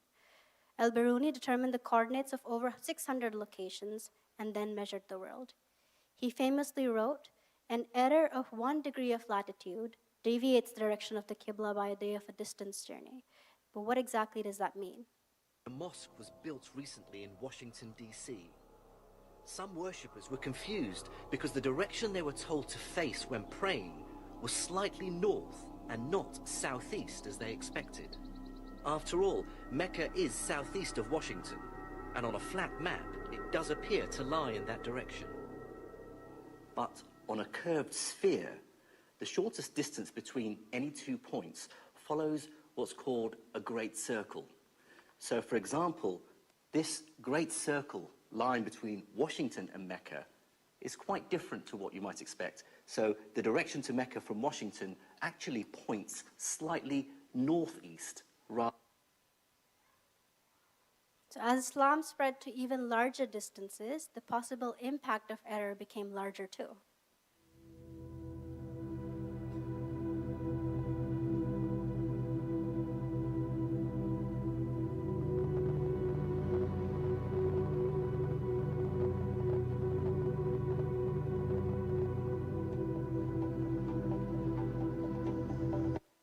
So if we're sitting in Washington and we're 1 degree off, we're not actually praying towards Mecca. We're praying to a town about 200 kilometers away.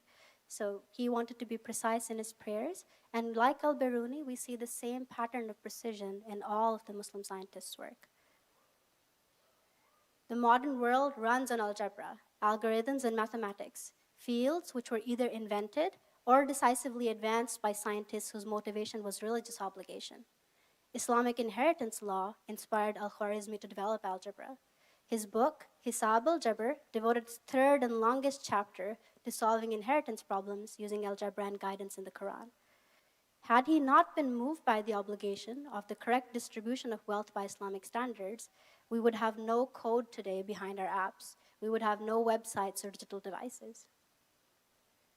Another great name of that age was Muhammad al-Idrisi, who worked in geography and cartography, not merely for trade. Accurate coordinates of every city were needed so mosques could be rented correctly and Muslims could perform pilgrimage. This turned Islamic geography into the most advanced cartographic tradition of the medieval world. A duty of devotion became a revolution in humanity's knowledge of the earth. Al-Idrisi's map remained the most accurate one in existence for over 300 years after his death, and this knowledge guided the European explorers who sailed towards the New World. Astronomy and namaz are deeply linked. Astronomers, known as muwaqqits, were among the world's first institutionalized scientists who were salaried and paid by the state to fix prayer times and the Islamic calendar. In calculating prayer times across changing seasons, these scientists produced planetary models of such sophistication that Copernicus, the man who put the sun at the center of the universe, drew upon them.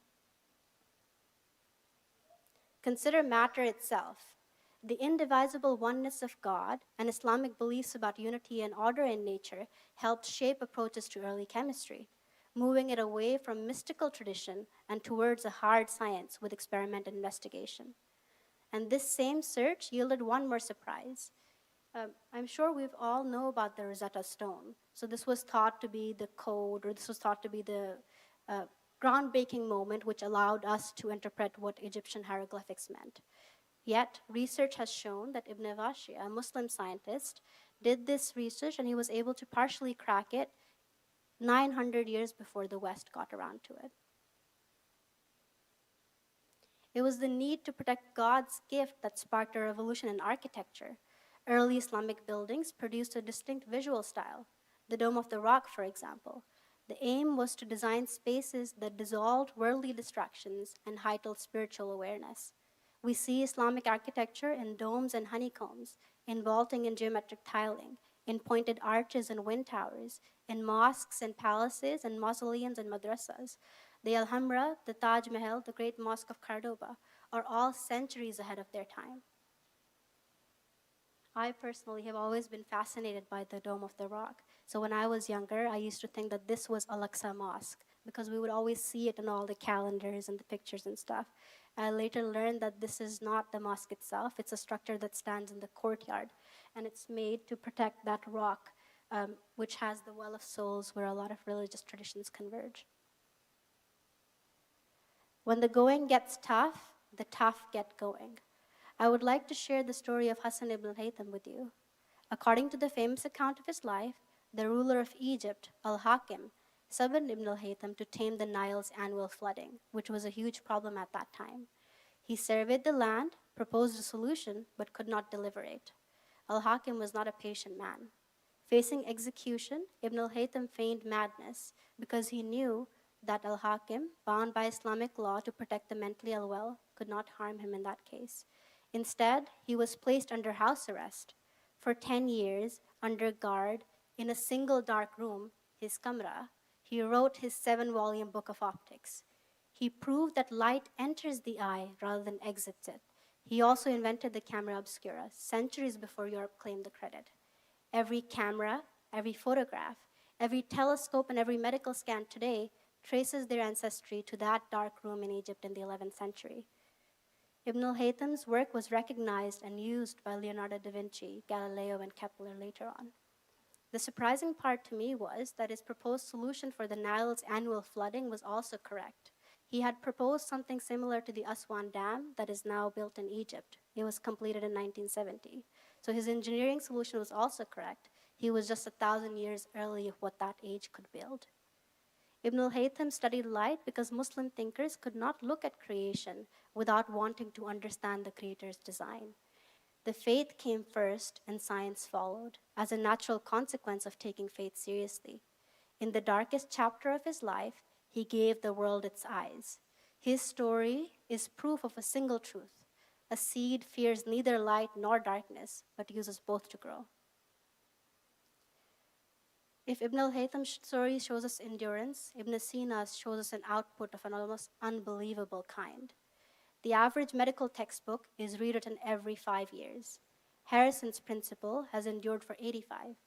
Gray's Anatomy, perhaps the most famous of all, has been in place for 168 years.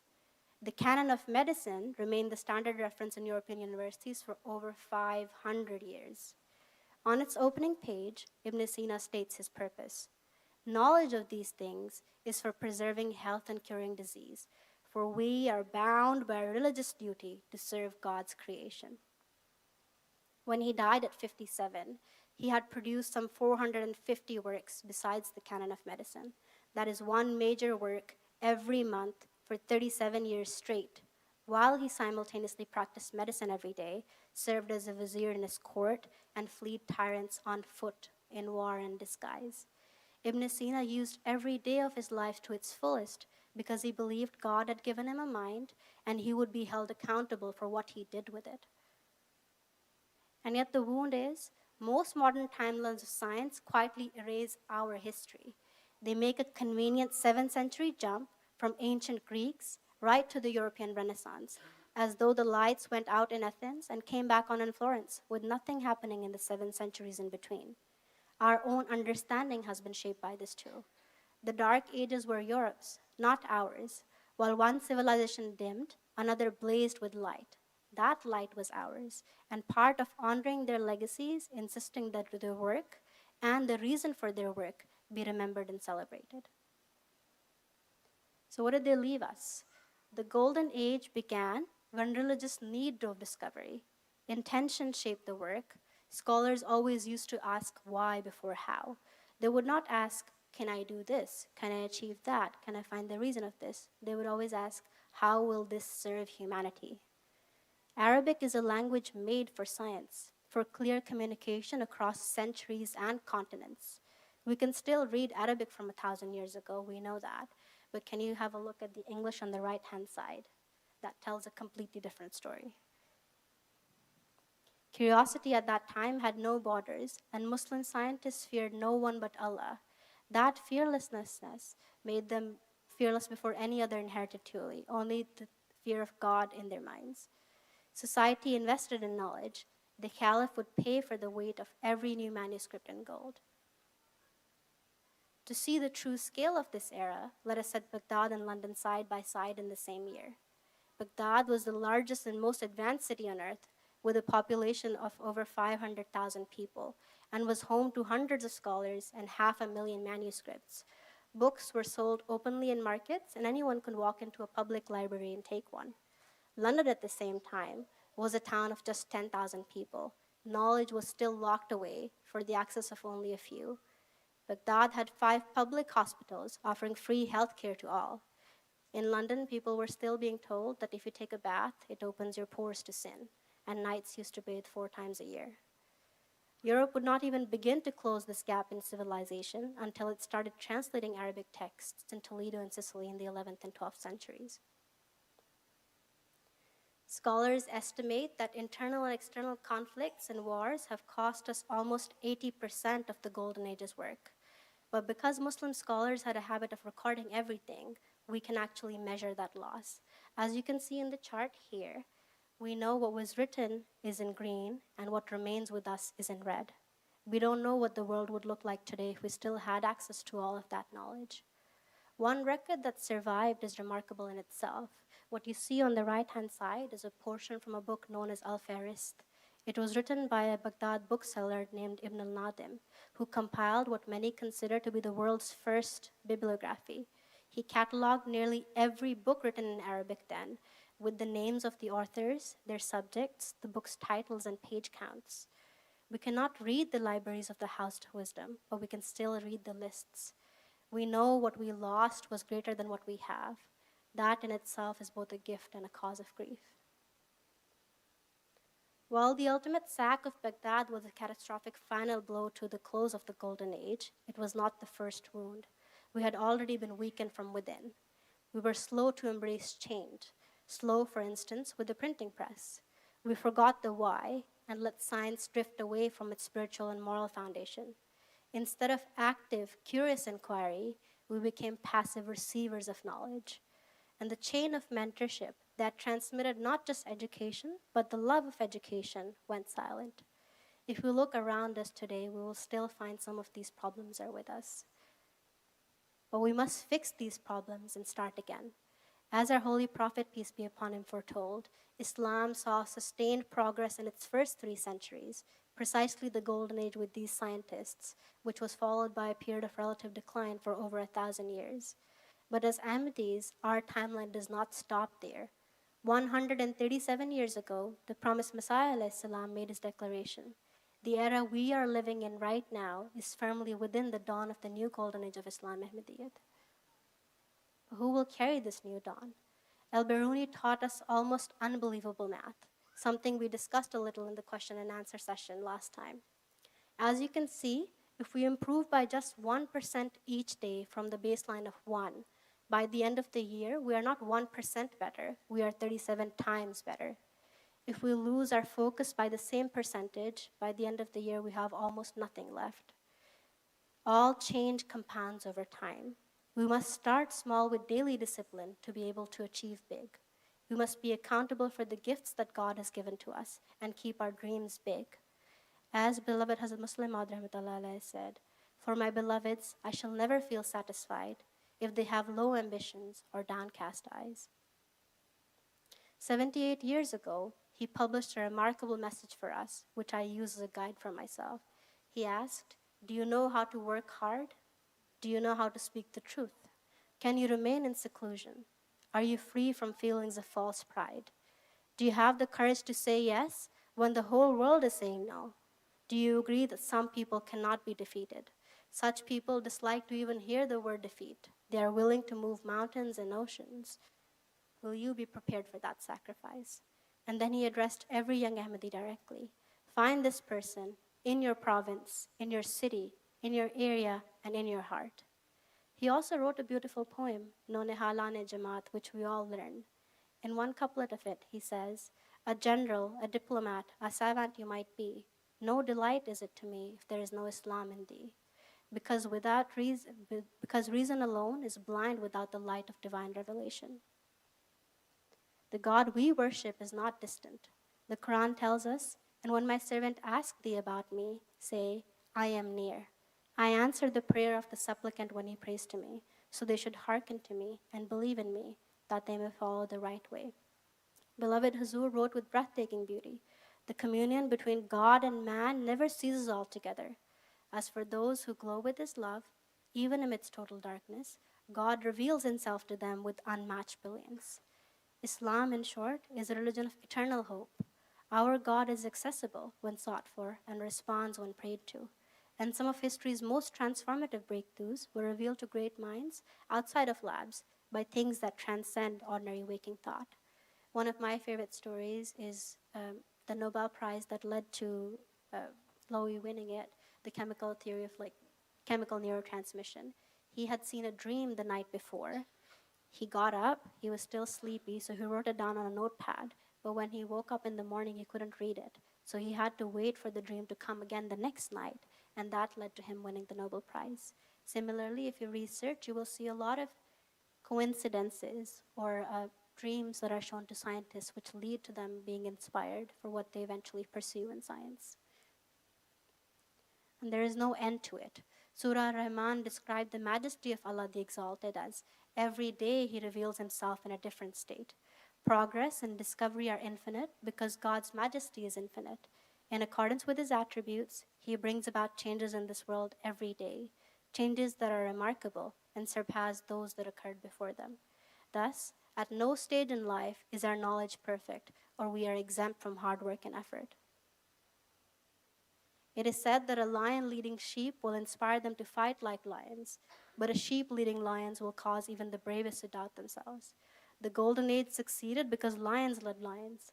Mindset and our beliefs shape how we view the world. I really like this picture of the cat. So we can see that it's a cat, but it can see itself as a lion. So our reflection and what we are able to achieve is not bound by our physical presence. It is what we believe of ourselves, which limits our capabilities. The Holy Quran commands us, "Travel in the earth and observe how Allah originated the creation. Let us be curious about the world God has made. Be lions and lead lions." Pyare Hazur, Hazrat Khalifat al-Masih Salis rahmatullahi alayhi expressed a desire kindled in my heart that in the next century, we need 1,000 scientists and researchers, and 100 of them in the decade that lies between now and then. He gave us a standard to meet. His wish for not for Ahmadis to just excel in knowledge, he wanted us to lead the world in discovery, a reminder of what we are meant to become. May Allah enable us to keep the true mission of Islam Ahmadiyyat close to our hearts and flourish under Khilafat. May He always be with you. Jazakallah.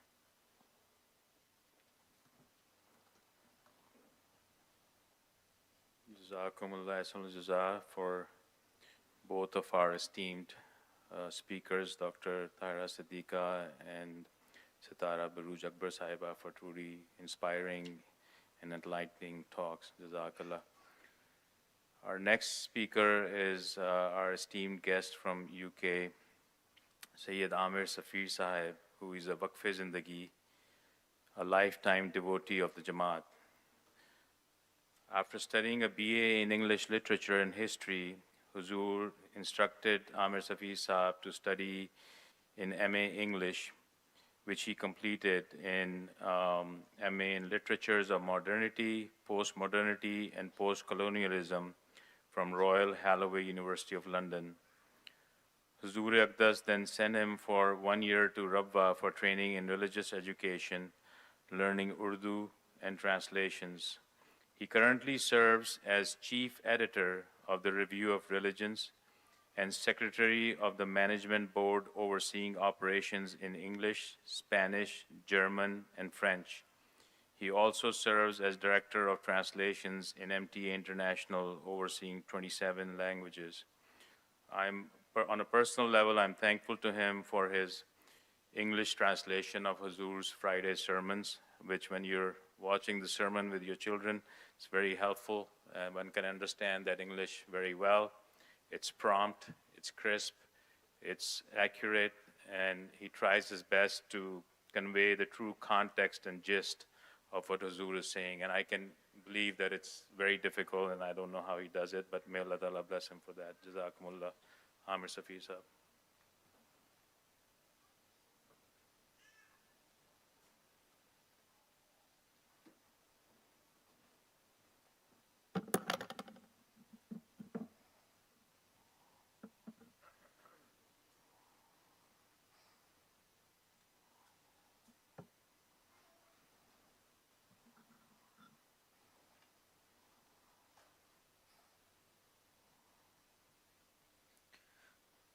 A'udhu billahi minash shaitanir rajim. Bismillahir Rahmanir Rahim. Respected officials, respected brothers, researchers, respected sisters, Assalamu alaikum wa rahmatullahi wa barakatuhu. It's a huge honor for me to be here amongst you. As you know, I'm neither a scientist, nor a doctor, nor an engineer. And for the last few years, Dr. Fizan Abdullah Sahib and Nusrat Sharif Sahiba, for some reason, had been writing to Huzur for me to come. And last few years, Huzur did not give an instruction, and he kind of left it open. This year, when Nusrat Sharif Sahiba wrote to Huzur if I could come, and also asked for a message from Huzur, I received a message from Huzur that I should come and I should see him before I come. So that was a big blessing for me as well. So I met Huzur before I came, and he graciously gave me a few pointers about what I could include in my address to everyone here.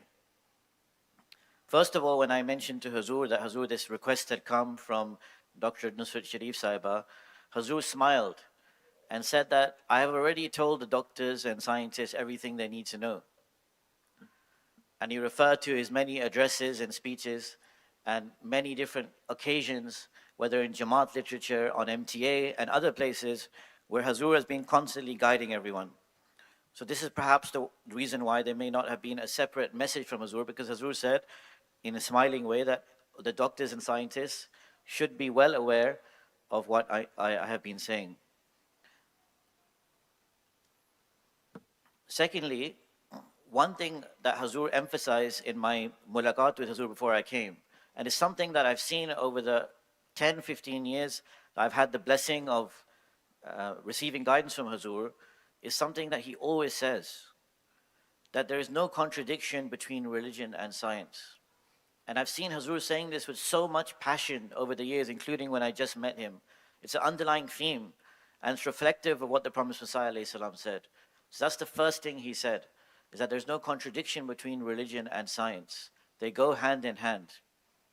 Huzur then referred to me to some quotes of the Promised Messiah ﷺ, which he said that I could convey. And in Malfuzat, the Promised Messiah ﷺ says something quite interesting. He said that Islam is being attacked fiercely at this time. However, the attack is not just external, the attack is also internal. Meaning to say that the fault is of our Muslim parents that they send the children to the schools without having first taught them religious and Islamic education. They then learn purely philosophy and science without the religious grounding, and therefore a large proportion of our Muslims, says the Prophet ﷺ, have either lost faith or are losing faith, or do not understand the faith, or believe that there are contradictions between science and religion. Some of them have abandoned the faith altogether. And the Prophet ﷺ said in Aina Kamalat Islam that just seeing these attacks of Islam over science truly pained him. And the Prophet ﷺ gave this example that there is, again, he says, there is no contradiction between religion and science. Islam is based on that book, which is a perfect book, he says. And Islam truly, if presented in the right way, will show that there is no contradiction. The Prophet ﷺ, in this quote that I mentioned, explains that the way modern science depicts things, it is as if it's a challenge for religion and a challenge for faith. Many people who adopt a materialistic philosophy or outlook of science gradually move away from religion. First of all, they doubt the Holy Prophet ﷺ, or in the case, it could be the Prophet ﷺ. Then they deny God altogether. The Prophet ﷺ said that such attacks are in some ways more dangerous than the external attacks.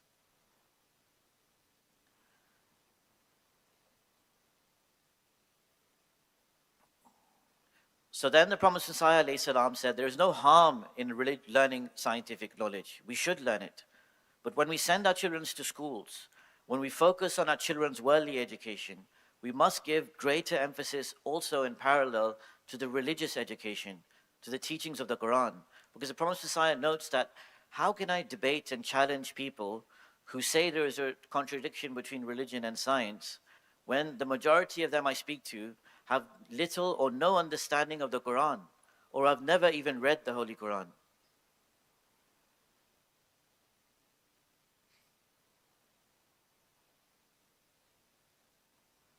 Similarly, in the matters of medicine or doctors, because we also have a doctors conference here, there is a quote of the Prophet ﷺ.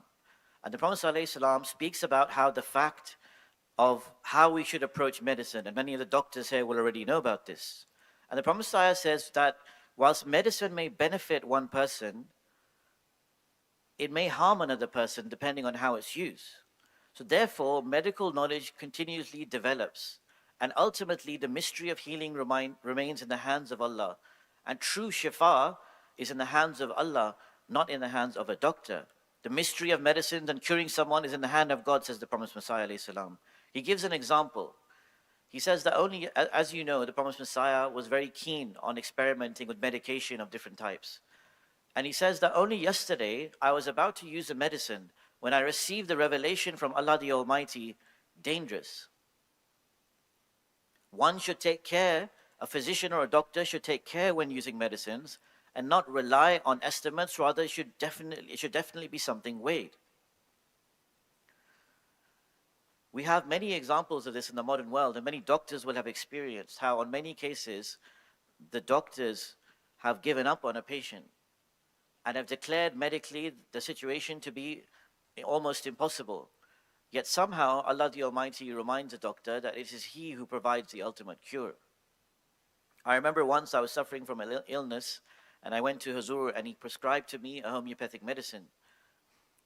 And Hazur's main homeopathic doctor was surprised. He said, if I had given you the same thing, I think it would have been something which I have thought would give an extremely negative consequences.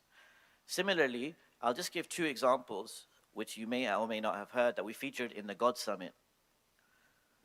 One relates to one of your own doctors here, Dr. Aga Khan Sahib, who we featured in our God Summit. And it related to a Ghanaian brother called Muhyiddin Sahib, who at the time was serving in Majlis Khudam al-Ahmadiyya on Hazur's tour of Ghana. And in Hazur's tour, before Hazur's tour of Ghana came, he was part of the welcoming committee. He suffered an accident, a terrible accident, as a result of which he suffered broken ribs, broken skull. He had pneumonia and was also diabetic. The doctors declared his case to be extremely terrible. At the time, Dr. Aga Khan Sahib received a call from Wahab Adam Sahib at the time, and he came and he assessed the situation, and as we featured in the God Summit, he declared it to be almost something which seemed impossible, if not virtually impossible, to recover from. Hazur then comes for the Jalsa Salana Ghana. And this individual, Muhyiddin Sahib, on the hospital bed, is so determined that he says, I want to meet Hazur. And the doctors say, are you okay? How can you meet Hazur? You know, and Hazur can't come here, you're on the hospital bed. But somehow, they make arrangements to transport him in the ambulance to the Jalsa Salana. And as Hazur is leaving the Jalsa Salana, there's a famous picture of Hazur entering the ambulance. And he asked Dr. Aga Khan Sahib, and Dr. Aga Khan Sahib said that in my mind, I thought that there's barely any chance, maybe not even 5%. But he mentioned to Hazur that 5 or 10% or something like this, very little. And Hazur responded that if it was such a small chance, then what is the need to even operate on it? Meaning there can be some chance. Let us pray.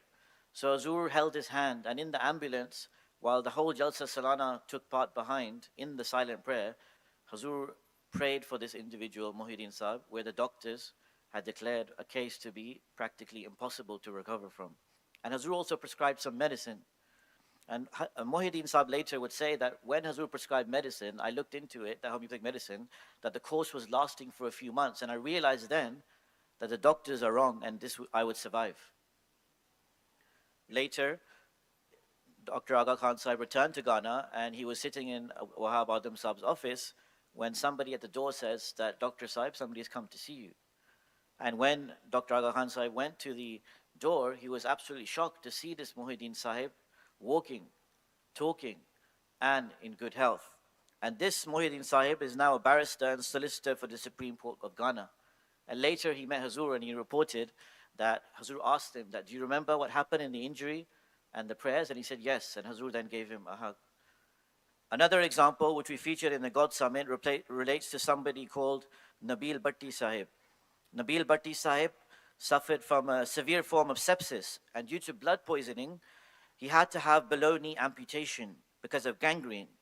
He was heavily sedated, and in the hospital he was practically in a coma. And we featured in the God Summit, the family had recorded the doctors who practically said that there's practically no chance of this patient recovering. It's next to impossible. We don't feel medically there's any hope. And essentially they were advising them for end-of-life care. He was unable to talk, and he was literally in the sedated state. But when they contacted Hazur, Hazur had somehow some knowledge from Allah the Almighty, and he said that somehow he will survive. And Hazur specially prayed and continuously prayed. And this Nabil Bhatti Sahib eventually, amazingly, not just survived, but is now teaching in a school. And when later he was asked, or he said he asked Hazur, Hazur, how did you have so much confidence that I would survive when the doctors were saying the complete opposite?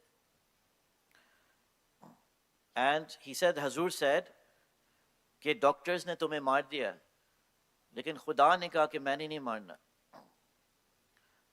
Okay, the doctors had declared you dead, but Allah the Almighty declared that your time has not come.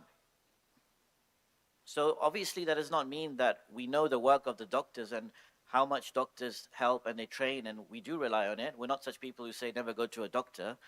But the true shifa and true cure lies in the hand of Allah the Almighty. And this is something that we see again and again.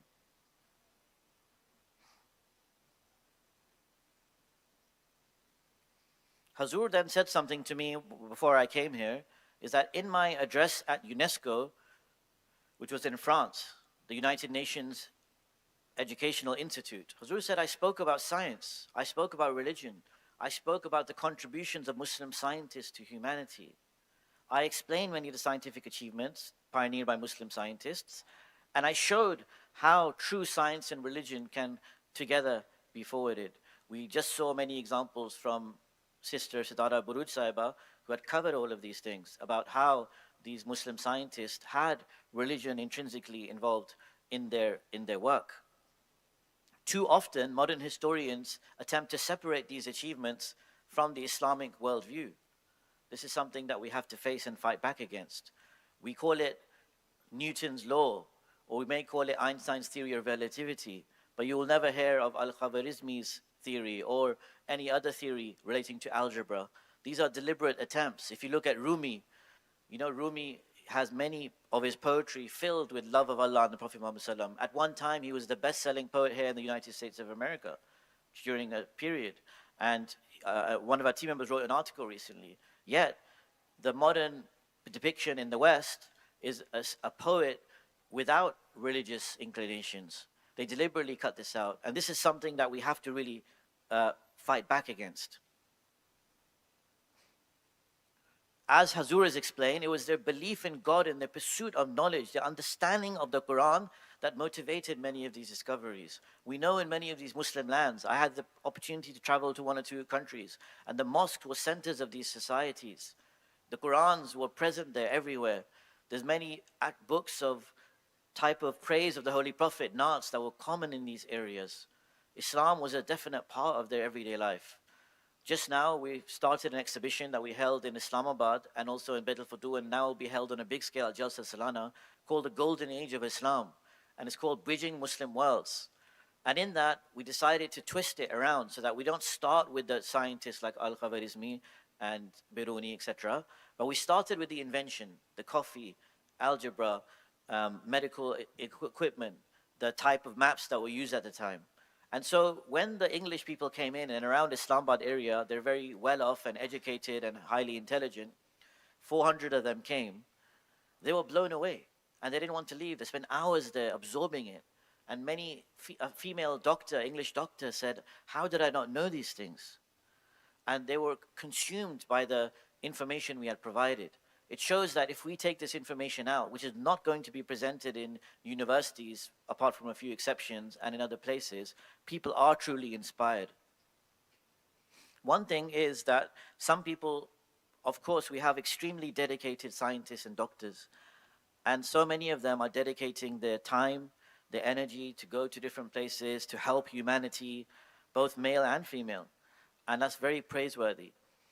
When I was speaking to some people beforehand, just 1 or 2 mentioned the rising tide of atheism, especially in scientists and medical doctors in certain fields, that people express that they do face this in their workplaces, in their surgeries, in their labs, that more and more of the external scientists have an atheistic outlook.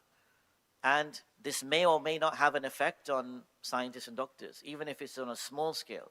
So Hazur, some doctors and scientists in America had mentioned to me, what is Hazur's advice on this? And Hazur said to me at the time that give them the example of Dr. Abdul Salam, that Dr. Abdul Salam won the Nobel Prize, yet he never found any contradiction. In fact, he used it as part of the work. Yet if any doctor or scientist is criticizing this, they have not yet won the Nobel Prize. Yet the person who won the Nobel Prize found no contradiction between this. One who wants to find an objection will find the objection, but what greater example do we have in the Jamaat than Dr. Abdul Salam, a Nobel Prize winning scientist whose work was deeply rooted in his belief of the Holy Quran.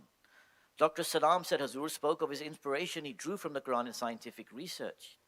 This demonstrates that scientific excellence and deep religious conviction are mutually intertwined. Since Hazur mentioned this Dr. Abdul Salam, I would like to add here that Dr. Salam, and some examples were given previously, in his address to UNESCO, which we published in the Review of Religions, he said that there is not a single verse in the Quran where natural phenomena are described and which contradicts what we know for certain from our discoveries in science. He also said something interesting, that throughout Islamic history, there's never been an equivalent of the Galileo affair. Although there have been theological disputes, Muslims were not persecuted for scientific discoveries in the same way as the Christians were. And he said something very fascinating, which I think goes to the blessings of the Jamaat and Khilafat. He said that, why did the decline in the Golden Age occur? He said, we don't know for sure, but one possible theory is that when the Muslim scientists and astronomers and thinkers and inventors flourished, Dr. Salam said that the princes, the kings, the governors, the caliphs of the time, they promoted it. Without their patronage, without the promotion of those who were in power, who allowed that flourishing society of both science and also religions, those Muslim thinkers and scientists would not be being discussed today as we were. And I feel this convention and other such conventions are the testament to the revival of that golden age, that under the guidance of Khalifatul Masih, as you've all been witness and have had mulaqats and have heard Hazur's addresses, how he is promoting science and medicine and engineering to such a degree that he said, I want 100 Nobel Prize winners. You must have heard Hazur said that we only have one, but Khalifa Salis was talking about it. So I feel that this is an important subtle point, that when Hazur is directing me, that I realize that we have talked about the Muslim scientists and we know about them and talks have been said, but the people who allowed them to do the science and astronomy freely and not consider it to be a harmful innovation also have credit. And in this era, it's the same. Khalifatul Masih and all the Khulafa and the promised Messiah ﷺ have laid down that establishment for all of us and all of you to have a flourishing scientific medical innovation. And they are supporting you. In fact, they're saying you're not doing enough. So I feel this is one special blessing of Khilafat that we should not ignore.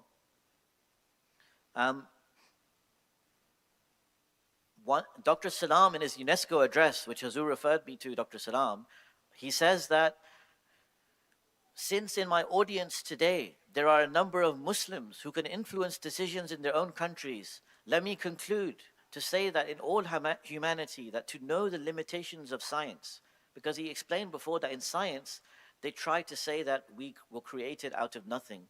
They try to create elements which don't exist in science. So he said that we know the limitations of science, and therefore we must be part of the living science. Otherwise, one will continue fighting yesterday's philosophical battles today. Dr. Salam says, believe me, there are high creators of science among us and potentially amongst our youth. Trust them. Their Islam is as deeply founded, their appreciation of the spiritual values of the Holy Book are as profound as anyone else. Provide them with the facilities to create science in its standard norms of inquiry. We owe it to Islam. Let them know science and its limitations from the inside. There truly is no disconnection between Islam and modern science. Coming towards the conclusion, what I would like to say is that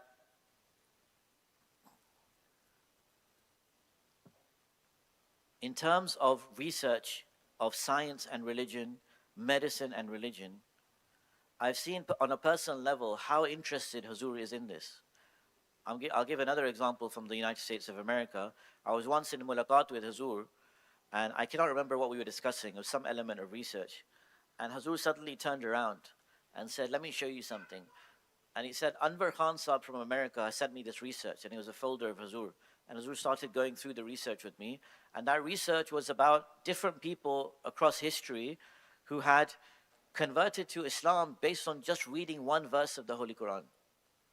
People who converted to Islam based on just reading one verse of the Holy Quran. So Hazur gave me the example of a person who was a deep sea diver or some kind of diver who went to the depths of the ocean or as far as he could.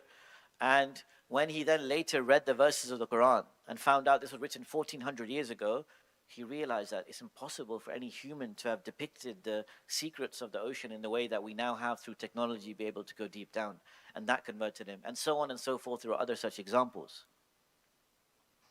Just when I met Hazur recently, I was saying to Hazur, it's very interesting what Hazur was mentioning about how when we eat food, we should lick our fingers and the elements of the fingers which are unique in the human body and how the residue has certain nutritional value and relating to between and after washing hands. And again, Hazur mentioned to me that, you know, a doctor has just written to me about this, and that doctor or scientist has explained in detail about how this tradition in Islam is absolutely correct, and he provided links and material.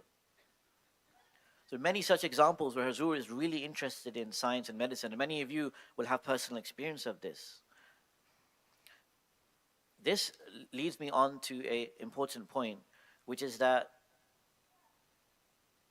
for a long time, Hazur has been emphasizing to us in the Review of Religions also to do research in science.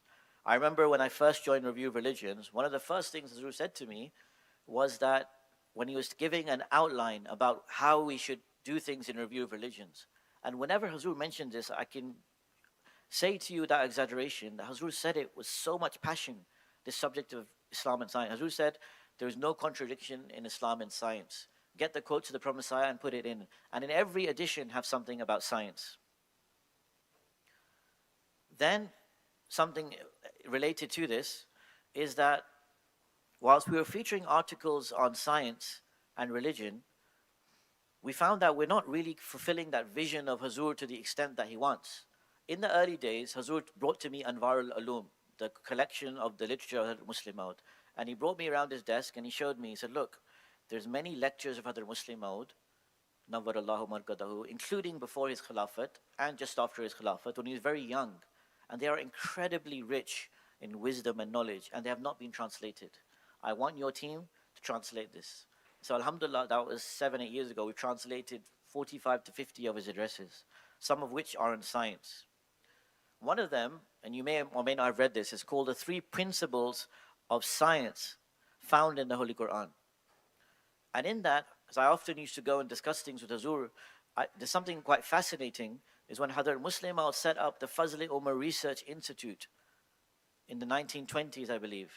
And when he set up that institute, his vision was for research, scientific research and other forms of research. And he gave a short address, and a summary of that address is, he said, look, right now in the world, there are massive research institutions. They have tens of millions, if not hundreds of millions of pounds. I barely have any money here setting up this institute. Those outside research institutions have thousands upon thousands of research scholars, PhD scholars.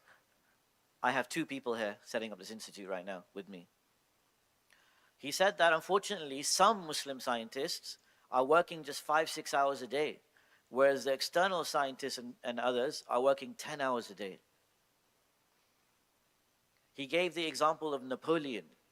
He said, Napoleon said that in my dictionary, the word impossible doesn't exist.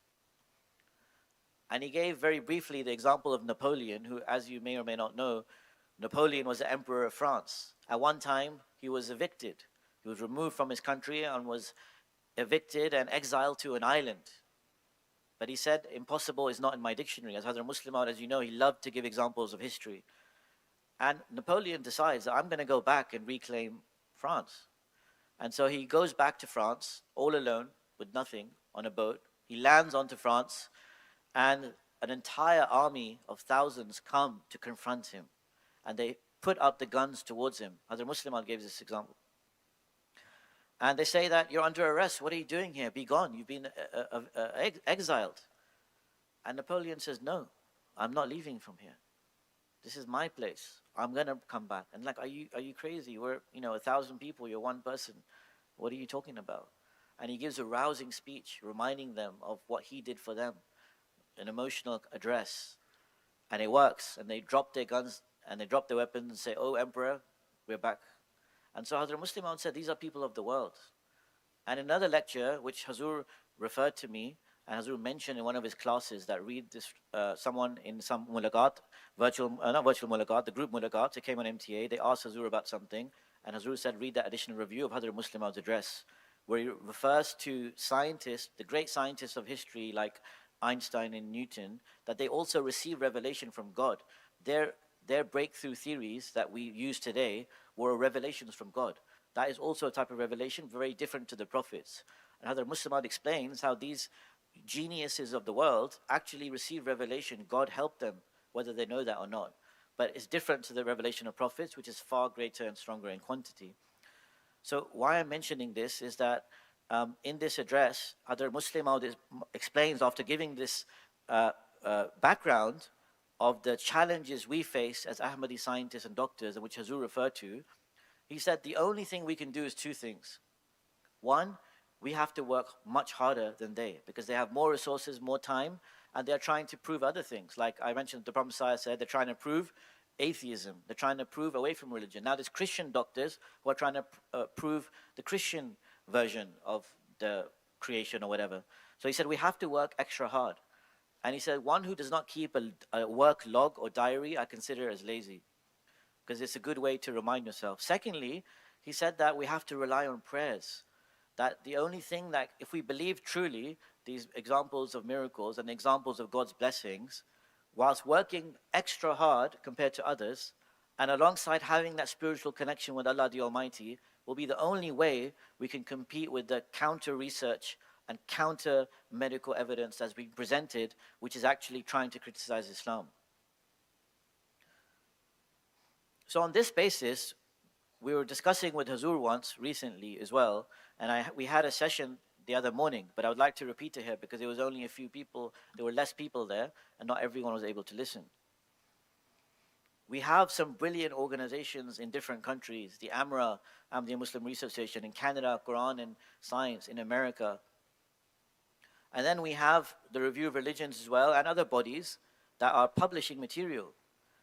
One issue that was noted when discussing with Hazur is that whilst we have these brilliant organizations and a very inspiring material that is presented in them, unfortunately we're not getting that material out to the world in a way that they can digest, that they can communicate with.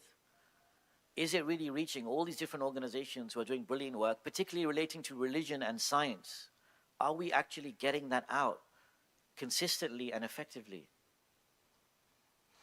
At the same time, to give a short background, Hadhrat Muslim Maud was once addressing some students, and he was telling them about how in Pakistan, the way that they select thesis was not appropriate in his view. Often, he said, "Sirf ratta marte hain." They just do topics which are not actually very imaginative or not really attractive to the Western mind. And he said we need to think much deeper about topics and then connect them with religion. And he gave the example of a researcher in Pakistan who he said is not very capable, a non-Ahmadi. Yet the topic he chose and the way he did it was so attached to the Western mind that he became famous. Interestingly, at the end of this, Hadhrat Muslim Maud says, then I would like such research to be published in the Review of Religions. Similarly, Dr. Fizan Abdullah Sahib, when he recently met Hazur some time ago, perhaps last year, he was mentioning about the scientist or the Doctors Association and about possible research that could be published. And he mentioned many different publications of the Jamaat. And Hazur said, no, it should go in the Review of Religions. So as a result, under Hazur's guidance and approval, we created something recently called the Review of Religions Medical and Scientific Think Tank. And the purpose of the Review of Religions Scientific and Medical Think Tank is to find an effective way, a funnel, to take this brilliant research internationally, not just from one organization, but to create interdisciplinary, international, very curated working groups under certain topics. It might be honey, it might be mental health, it might be nuclear war, it might be astronomy, it might be homeopathy, as it was suggested.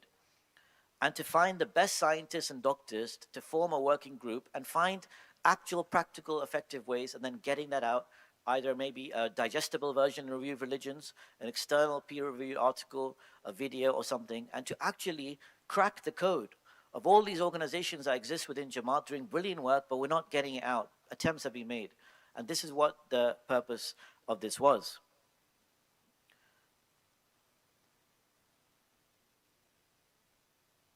I'll end by giving 2-3 examples, which I gave in that talk with regarding the think tank, of how I mentioned about the Prophet Messiah Islam, I mentioned about Hadhrat Muslim Maud, but Khalifa Khamis, in how subtly and how minutely he looks into this aspect of religion and science that leaves even scientists and doctors dumbfounded. And I will end with that. So once I went to Hazur that, Hazur, there are all these signs of the Promised Messiah Islam we want to write about for Promised Messiah Day. Our missionaries had spent a lot of time. Which sign should we write about? And Hazur said, write about the great comet of 1882. So a scientist and a missionary together wrote an article. And they covered the great comet of 1882, I believe it was 1882. When I went to Hazur, Hazur was not satisfied. And Hazur said something fascinating. He said that you have to flood scientific data to convince the mind. You have to present really strong scientific data, and that is what will convince them. So what I want you to do is look around the claim of the Promised Messiah alayhi salam 50 to 100 years and gather all the scientific data relating to comets 50 to 100 years around the Promised Messiah alayhi salam. So our science team went and got literature which from all sorts of places. We didn't know that the Navy keeps records of comets over years. There is a book called 1,000 Years of Comets, which is an authoritative book. Journal articles, laboratory observation reports, places where perhaps had not even been found in Jamaat approach before. And what was incredible was that what we found is it was not just a great comet that was the strongest comet recorded on history, but in that 50 to 100 year period around the claim of the Prophet ﷺ, all the comets, there was more frequency of comets than ever recorded in recorded history, and their strength on average was far stronger than all the comets in that similar time period in history. So then we added graphs, we added journal reports, we added all of this. And although we had these PhD scholars and everyone, we hadn't gone to that minute detail. Similarly, we were in a mulaqat, and a lady who's a PhD, she mentioned to Huzur, she had written an article on alcohol. And she was getting very happy, she had done a lot of research, spent a long time. And Huzur said, what is the sample size of the report that you quoted for the negative effect of alcohol? So the lady mentioned to Huzur. Huzur said, no, that sample size is way too small. It should be a much larger one. And the lady was surprised. She'd done all this research, like, where am I going to get that from? And she went back and realized she somehow made a glaring error and missed one of the largest reports on alcohol research, which was hundreds of thousands, and made it far stronger.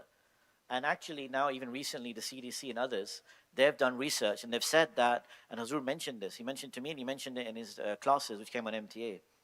And in that research, they found that a lot of the research that, when I was growing up, you used to hear that having one glass of wine a week is okay, and it was very difficult to argue, but that new research by CDC and others says that some of the research done before wasn't done correctly, and they've picked out faults in it. And it said this comprehensive research, one of the biggest ever done, the conclusion we come to is that the safest amount of alcohol to drink is no alcohol. Similarly,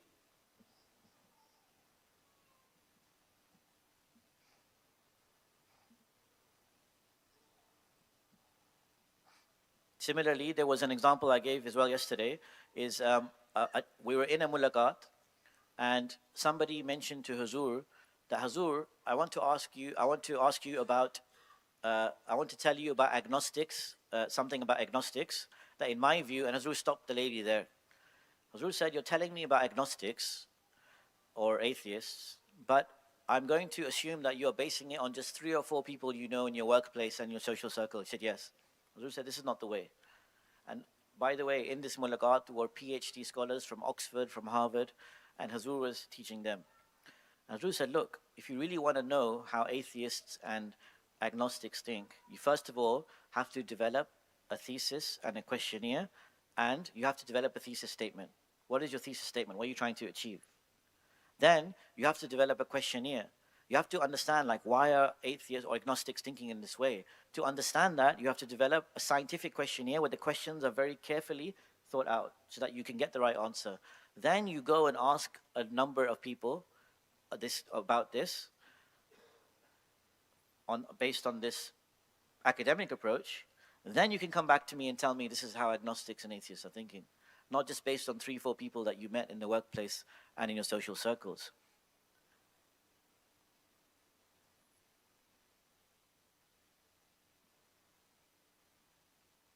So I've given these, I'm considering on time now. I think time is running out.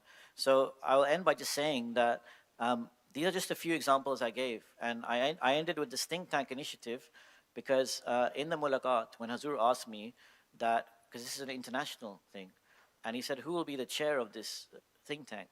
So Huzur somehow himself chose the name of Dr. Fizan Abdullah as the first chair of this international think tank. So inshallah, he will be running this. But what I'm saying is that we're doing a call of experts. And as I mentioned about that example of Hadrat Muslim Maud and even Huzur's own wish for research, this is not the only exclusive body. There are many other bodies doing brilliant work. But the promised Messiah ﷺ established review of religions himself. And he had a wish to take things out to the external world.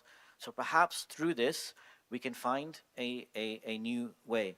I'll end by just saying, as Huzur said in his address when he delivered at UNESCO, and there's 2 things I just mentioned in my notes which I'd like to mention.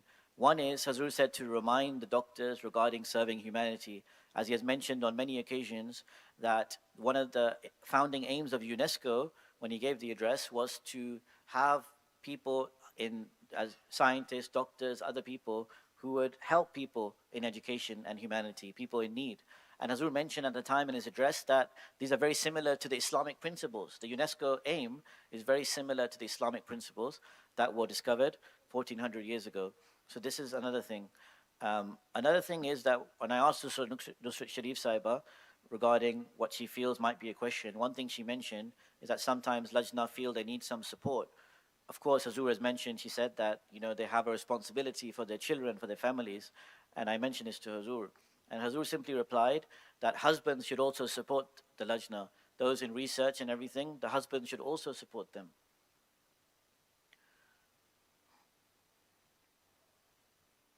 So I end by saying that Khalifatul Masih has a great vision based on what the Prophet ﷺ said, based on what the Khulafa have continued to say, to show that there is not just no contradiction between religion and science, but actually, as we gave the example of medicine, that science cannot work without God and religion. And medicine cannot work without science and religion. Science is based on the creation of God. Medicine is based on shifa, which is given by God. So the question is not that there is no contradiction between science and religion, it's that science cannot work or be understood, and medicine cannot work and understood truly without belief in religion and God. And so I end by saying, I would like to put my note of thanks to the organizers for this very inspiring conference, which I was invited to, and to all the people who met me so kindly and warmly. I know you did that not just because of me personally, but because of the love of Khalifatul Masih. And Alhamdulillah, Khalifatul Masih showed extreme interest. The fact that when Nusrat Sharif Saiba wrote a letter, he specially ensured that I come and see him before I leave. And also the fact that anyways, as you know, he gives guidance to everyone, shows how much importance Hazur has given to the scientists and medical doctors and engineers in the United States. May Allah the Almighty enable us to fulfill this vision of Hadrat Khalifatul Masih in every respect. Jazakumullah sanal jaza.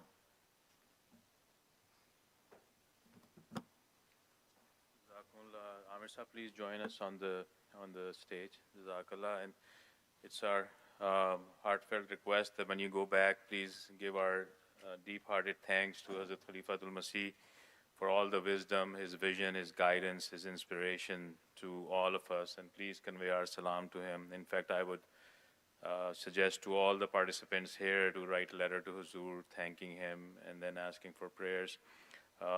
Next on the agenda will be our scholarships and awards announcements. I would ask Dr. Nusrat Sharif Saiba to please announce that on the women's side. Jazakallah for that inspirational talk and the message from Hazur. I'm truly humbled, and may Allah Ta'ala bless Hazur for his graciousness and for you for delivering all those pointers from Hazur. Jazakallah. As we move on to the next agenda item, it will be the most anticipated one. It's regarding our students, and I would invite Mansoora Bhatti, who's the Nazim Student Scholarship Award person and has allocated these awards with her team for the students traveling to the Muslim conference.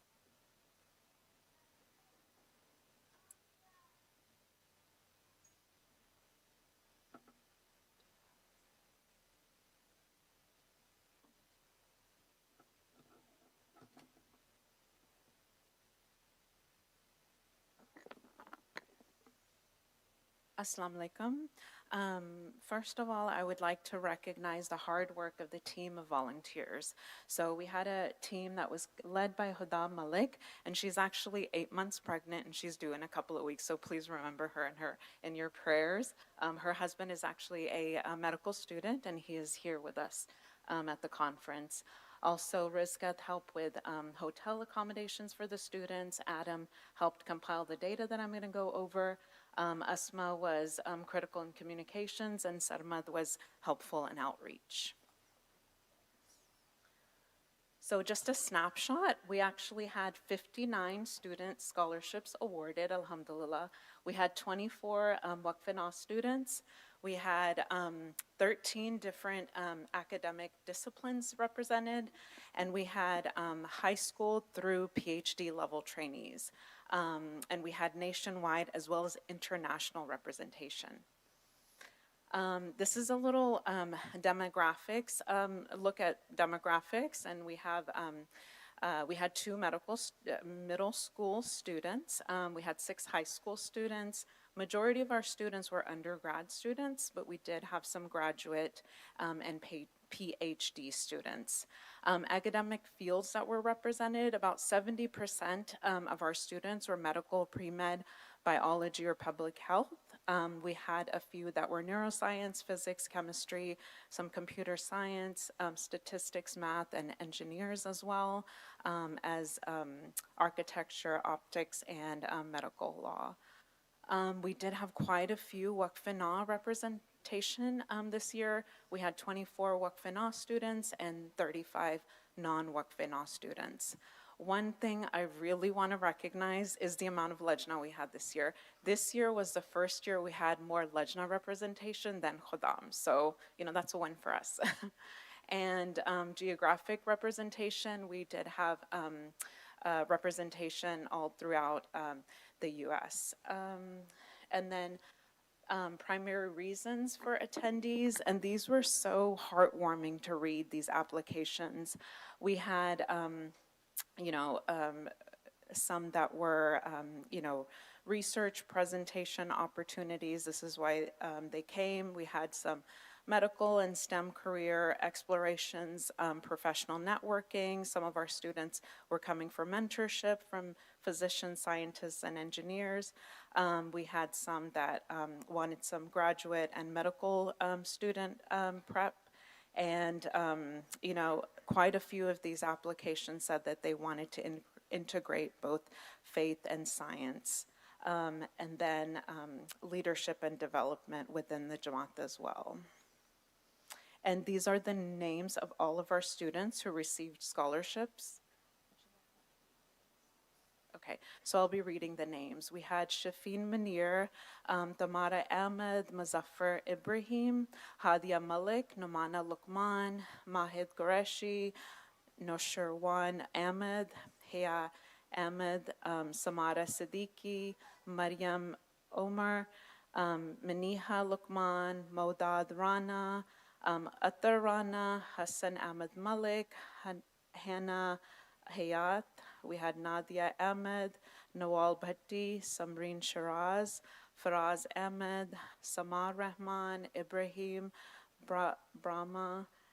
We had Muhammad Akif Qadir, Sarmad Maqsood, Zainab Rashid, Maria Chaudhry, Shanze Ahmed, Ushna Wasim, Tahir Ahmed, Maliha Hayad, Sabika Farva, Zoha Paul, Musa Khan, Isha Rahat, Ramin Khan, Daniel Ahmed, Murtaz Riaz, Farhan Rana, Anna Amtul Rahman, Adila Amtul Hay, Tasvir Javed, Muttaqi Ahmed Aladin, Rafia Ahmed, Atas Samad Khan, Adil Khan, Duba Shah, Maliha Nasir, Naima Ahmed, Samreen Khalid, Haris Khan, Sana Khan, Zaid Khan, Talha Ahmed, Sabine Iqbal, Amna Khalid, Maha Rahman, Rahmatullah Osman, Gohar Bhatti, Nauriaz Bhatti, and Naila Chaudhry. Jazakallah.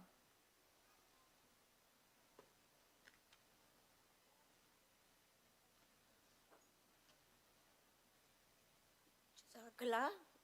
Mashallah, that was great. Now we move on to our next agenda item, which is also presenting awards to the poster presenters.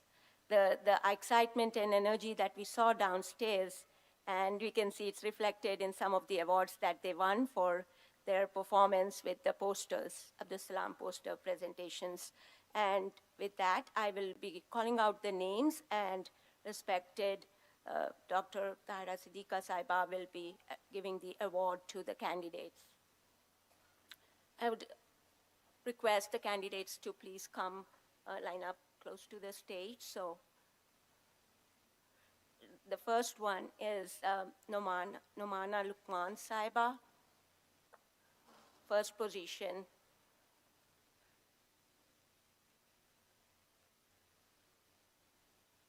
The second is Mishal Ahmed Saiba. I would just encourage you all to come in the interest of time. And Amal Ahmed Saiba, third position.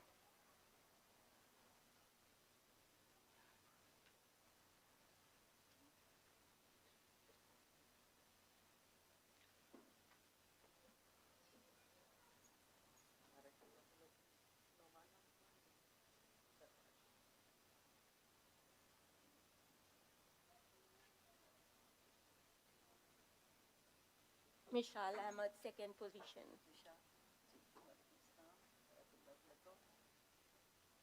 And Amal Ahmed, third position.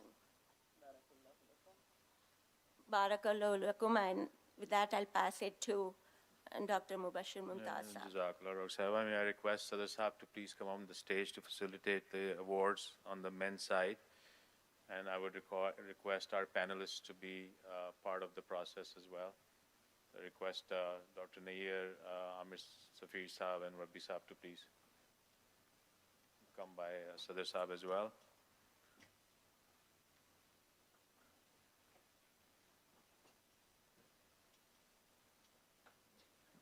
So I request Alif Takhar Sahib to please come and receive his award.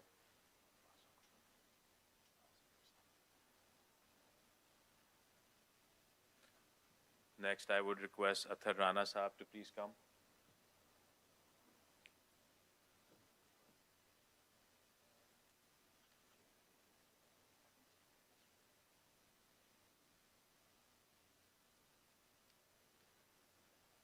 Athar Rana Sahib. Hassan Malik Sahib for second place award. And then Tahir Ahmed Sahib for third place.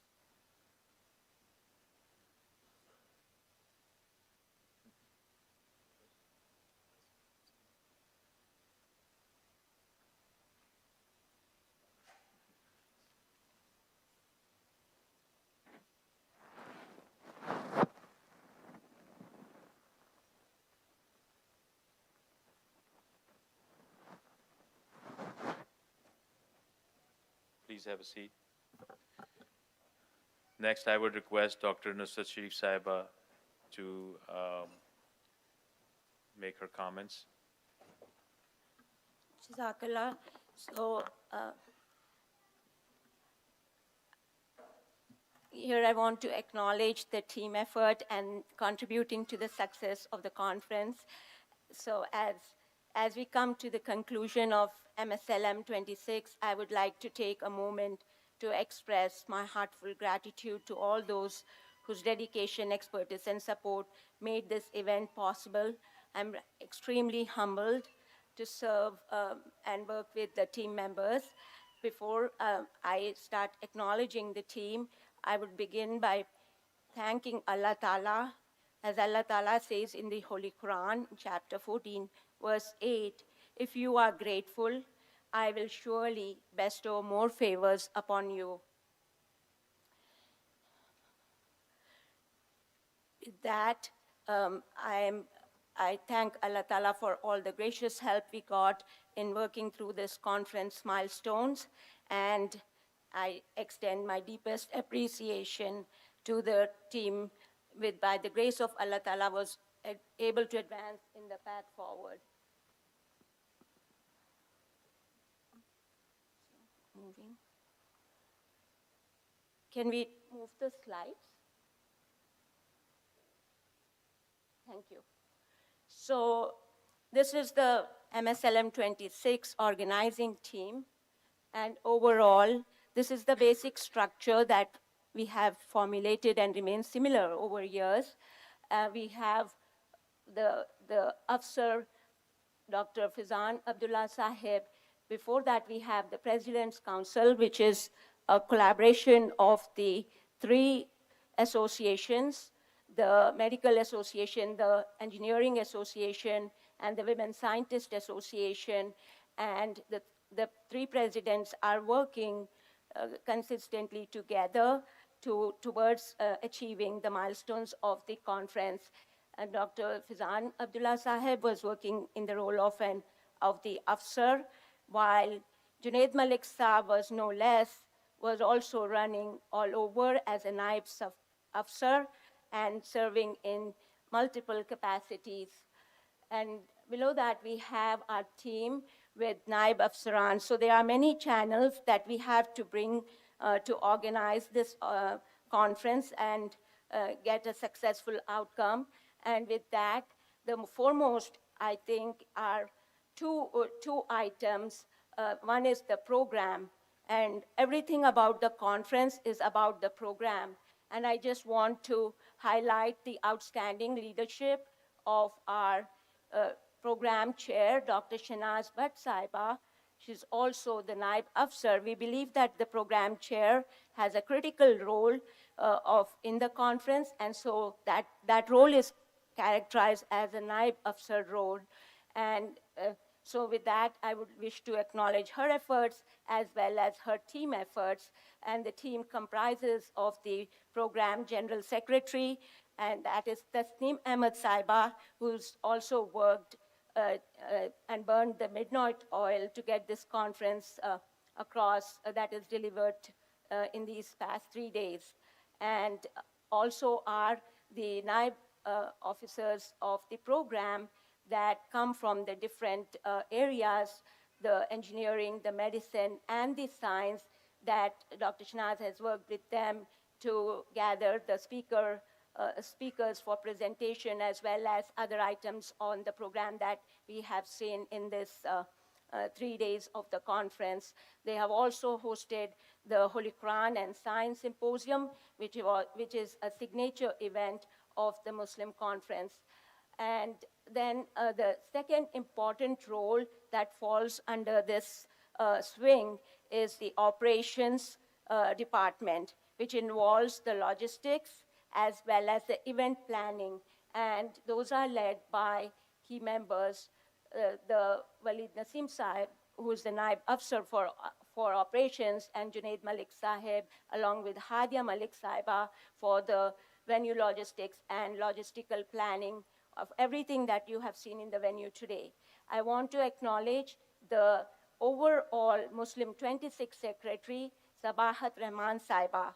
And Sabahat Rahman, as you know, is an MD PhD. She recently got admitted into the Harvard MIT MD PhD program. She's a brilliant, aspiring scientist and has also contributed in multiple ways, not just as the program secretary, but worked all along at the request of the team to deliver to where we are. So she and Tasneem Saiba, please remember them in your prayers. They have carried huge efforts in this conference. And we have the Naib Afsar Walid Nasim Saab's team, which involves the registration team. And the registration team, we this time organized between men and women.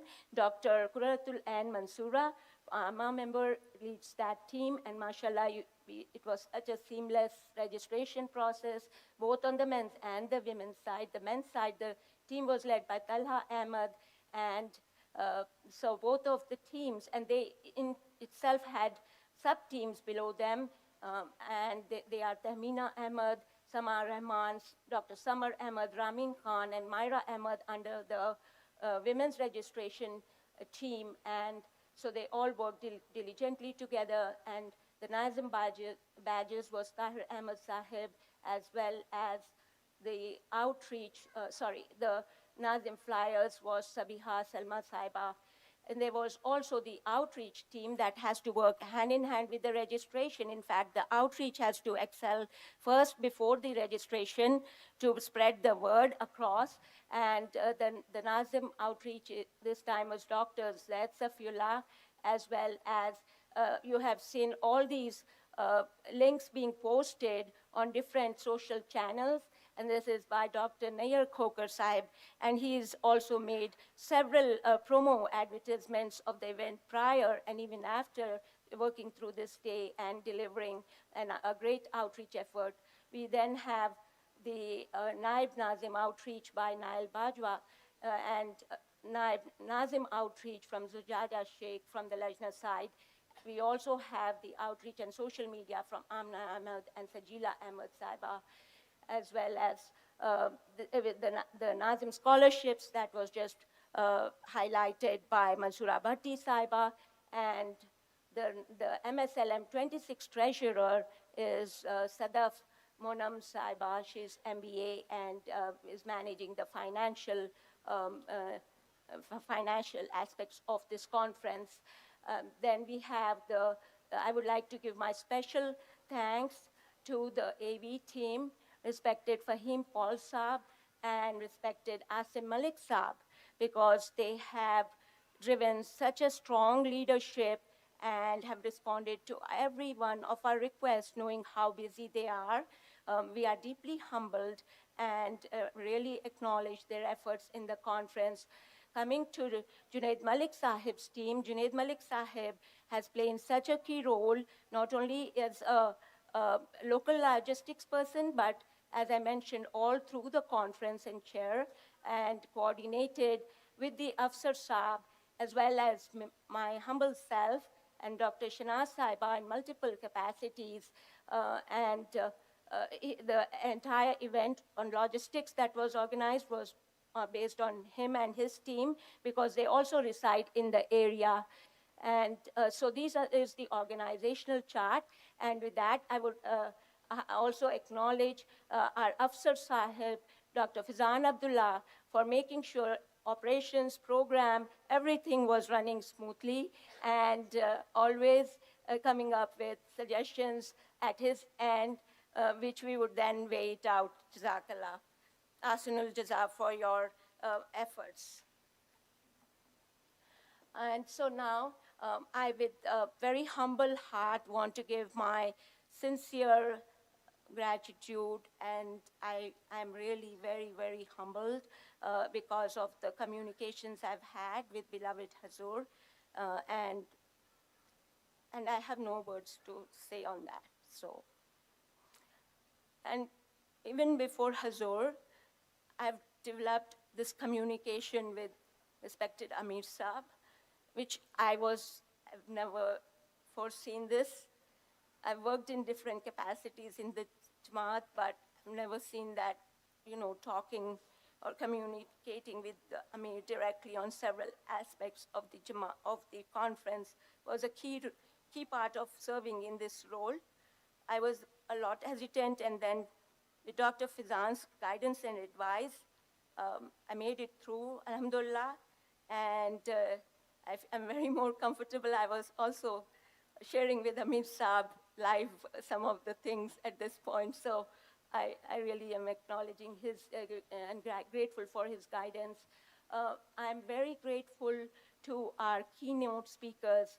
Such an excellent session that was, and we were able to benefit the conference attendees from those insightful and intellectual discussions that really stood out. And that was my vision when we transitioned into MSLM 26 after MSLM 25.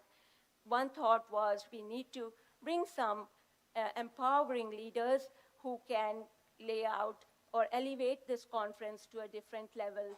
I'm deeply humbled by them and their outstanding presentations. I would like to acknowledge Dr. Tahira Siddiqua Nasir Sahiba, Sitara Brooj Akbar Sahiba, Dr. Mirza Nair Ahmed Sahib, and respected Amer Safir Sahib for making this journey and helping us in supporting the conference and the knowledge-based platform. I would wish to thank our moderators and guest speakers. We really had a very thought-provoking sessions, and this is because the moderators kept the flow going, as well as the guest speakers have prepared in response to the request from the program chair, making it a highly cohesive conference.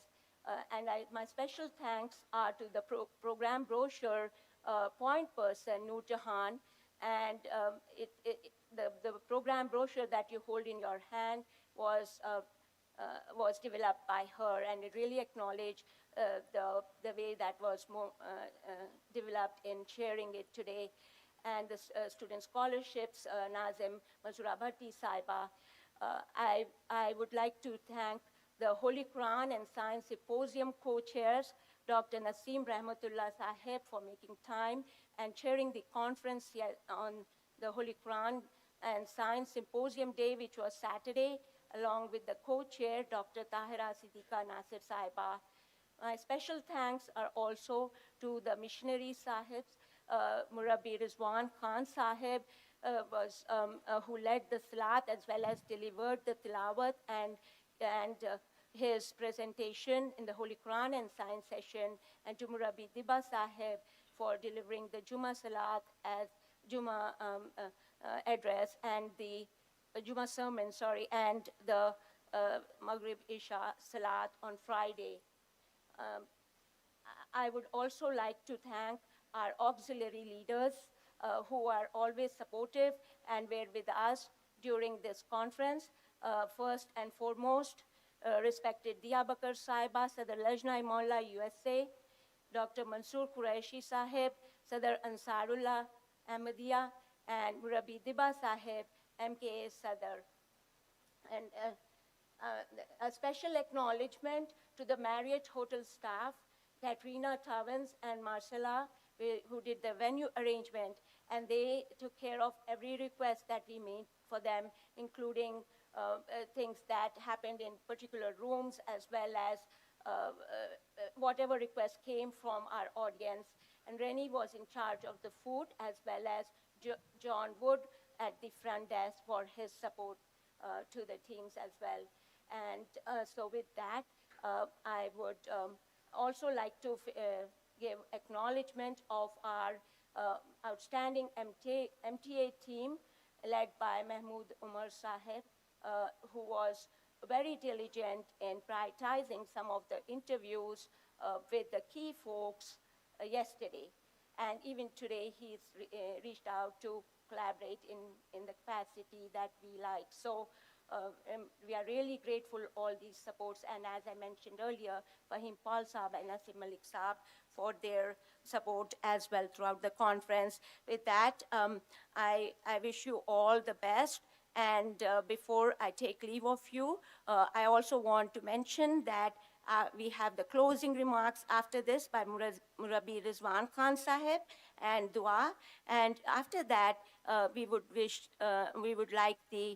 do have gift awards for the younger poster presenters. So they are below 18. They are the Nusrat and Atfal.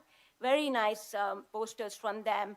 And the program chair is requesting that they take their awards and gifts before they leave the conference. Jazakumullah wa asnul jaza. Jazakallah, Dr. Saiba, for your leadership and hard work and your entire team's work. May Allah Ta'ala bless all of you immensely. I would request Murabbi Rizwan Khan Sahib to please come and give closing comments and dua. After dua, we can all break out to lunch, and namaz will be at 1:30 p.m. in the Salat room downstairs. Jazakallah. Assalamu alaikum wa rahmatullah.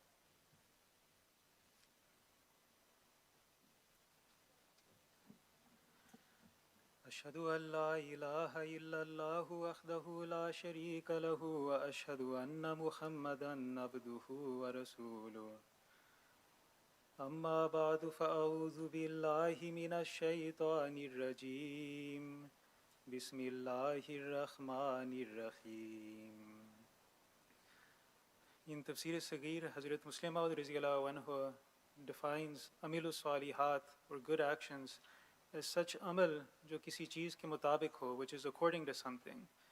And so in Islam, good actions are those which are according to iman or faith. These are points that are mentioned again and again in the Holy Quran, that iman and amilu salihat, believe and do good actions. In this world, the actions that we do, that is what we are rewarded for.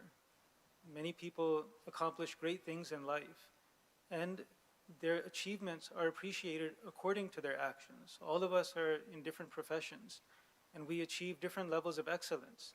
And we're not rewarded according to our faith, but we're rewarded according to, and appreciated according to the actions that we did.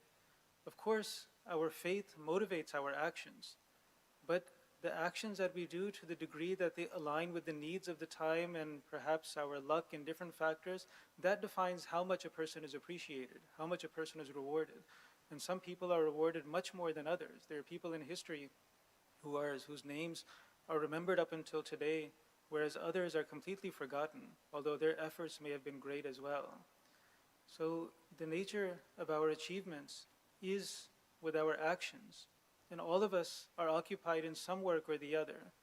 We're busy. And that work that we do on a daily basis, it could be with a good intention or a bad intention. It could be with a sense of purpose, or it could just be done out of routine. It is easy to make a strong intention at one point. For example, when a person goes into their field and they make up their mind that they want to serve humanity. But then once they've been in that field for years, to continue on that intention is very difficult. A person could have gone into teaching, for example, with the intent to educate the youth, to give back to society. But then 10, 20 years later, they may be going through their daily routine just because it's a matter of routine. They don't have that sense of purpose anymore. That iman that they had is no longer so much behind that amal. So each person is doing amal. Everyone is working. But the difference comes in the iman that they have behind it, whether they have a good purpose or a bad purpose. And also when a person does it for the sake of Allah Almighty, and the degree to which we have a love for Allah Almighty as a faith and iman behind our actions. That is what makes worlds of difference.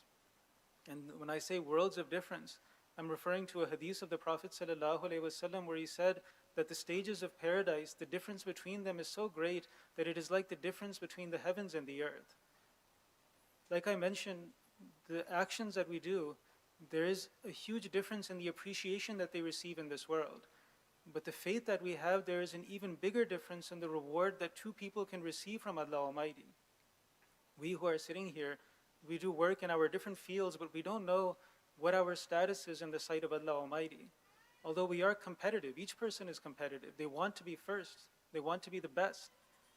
The attributes of Allah Ta'ala, wal-muqaddim and al-mu'akhir, describe this and appeal to this nature of ours, that Allah Ta'ala is the one who puts some people ahead and first, and some people He puts behind, according to what He knows what is in their hearts. We can see each other's actions and we make an estimate of each other based on our actions. But our faith is so hidden that at times we have no idea what the status of a person is, what the value of their iman is, and what value it is putting into their amal. Even people who are inclined towards and perceptive in iman, they're not able to tell the difference between two people. For example, in the time of the promised Messiah ﷺ, there would be a debate or some discussions among the Sahaba as to who is greater in status, Hazrat Abdul Karim Raziyallahu Anhu or Hazrat Nuruddin. It so happened that once, after the demise of Hazrat Abdul Karim Raziyallahu Anhu, Hazrat Khalifatul Masih al-Awwal, Hazrat Nuruddin Raziyallahu Anhu became ill, and the situation became somewhat delicate. And Hazrat Ambajan Raziyallahu Anha was consoling the promised Messiah ﷺ, saying that they're elders of the Jamaat and very scholarly people who have been passing away. And she mentioned Hazrat Maulvi Abdul Karim Raziyallahu Anhu. And the promised Messiah ﷺ said to her that ye shakhs Hazar Abdul Karim ke barabar hai, that this person, as in Hazrat Nuruddin Raziyallahu Anhu, is equal to 1,000 Abdul Karims. So these are Sahaba who are very perceptive in spirituality, but looking from the ground up, they couldn't tell if there's any difference between the status of these two individuals. Their amal look very similar. But the iman, although they were very high in their faith, far beyond what we can see, but the difference was so great that it was in the difference of thousands, as Hazrat Masih Maud alayhi salam knew and understood. So this is the difference that there is between iman. Amal will be very similar, but the iman will be very different. And this is something that only Allah Almighty knows. And then after Allah Almighty in this world, the person who looks to our faith and tries to enhance that faith, and then seeks to appreciate us according to that, with the perception that Allah Ta'ala gives, if anyone, is Hazrat Khalifatul Masih ayyadahu Ta'ala bin Nasr al-Aziz. So when we go into our lives, there's a great deal that we have in this session that inspires our iman and inspires our faith. And we seek to be first, we want to be first. The name of Allah Ta'ala al-Muqaddim, the one who puts some ahead of others, who gives them a higher status, who puts them first in position. This is an intrinsic desire that we all have. So there, the one thing that we can do along with our amal, and that makes worlds of difference in status, in nearness to Allah Almighty, in distinction, is the iman that is behind that amal. Because amilu swalihat is amal jo kisi cheez ke mutabik ho, and that cheez, that thing that it is according to is iman. That in the sight of Allah Ta'ala, what we are reminded of again and again is that no matter what action we are doing, whatever field we are in, but the iman that is behind that amal, that is what determines how much it is appreciated by Allah Ta'ala. When we look at the example of Huzur Yadawallah, he was not a Murabbi, he was not in a field specific to religion, he was in agriculture and he was a waqf zindagi. But whatever it was in his actions, it was appreciated and it was known by Allah Almighty that the amal that he was doing perhaps was hidden from the eyes of people as to its distinction. But Allah Ta'ala knew the iman that was behind it. So our iman that is behind each and every one of our amal, not just in the initial intent that we made, that when I go into this field that I'm going to be a waqf zindagi, or I'm going to be a doctor, or I'm going to be a teacher, or whatever field it is. But the intent that we make on a daily basis, that is what defines the distinction in our character and in our actions. And as the Prophet ﷺ said about Hazrat Abu Bakr radiallahu anhu, that his distinction is not in the actions that you observe of his. His distinction is in what is in his heart. That is what is hidden. So our actions are according to our iman, and that iman, the degree to which we strengthen it, is the degree to which our actions have value in the sight of Allah Almighty. So may Allah Almighty bless our actions, and may He accept the iman and increase the iman that motivates our actions. So with that, we'll join in silent prayer. Please join in silent prayer.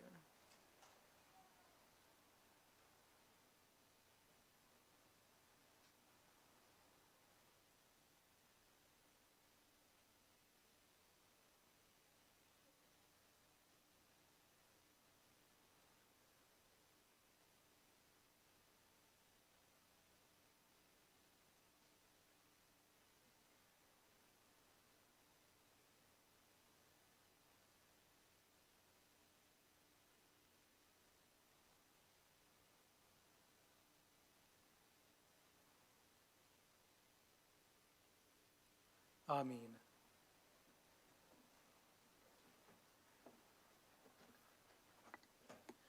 Jazakallah, we can all go for lunch and then salat at 1:30. Excuse me, I have one thing that I missed out. May I take the permission to announce it? Gigi, go ahead, Dr. Sahib. Okay. My humble apologies in my acknowledgement note. I knew I was missing something and I just got that.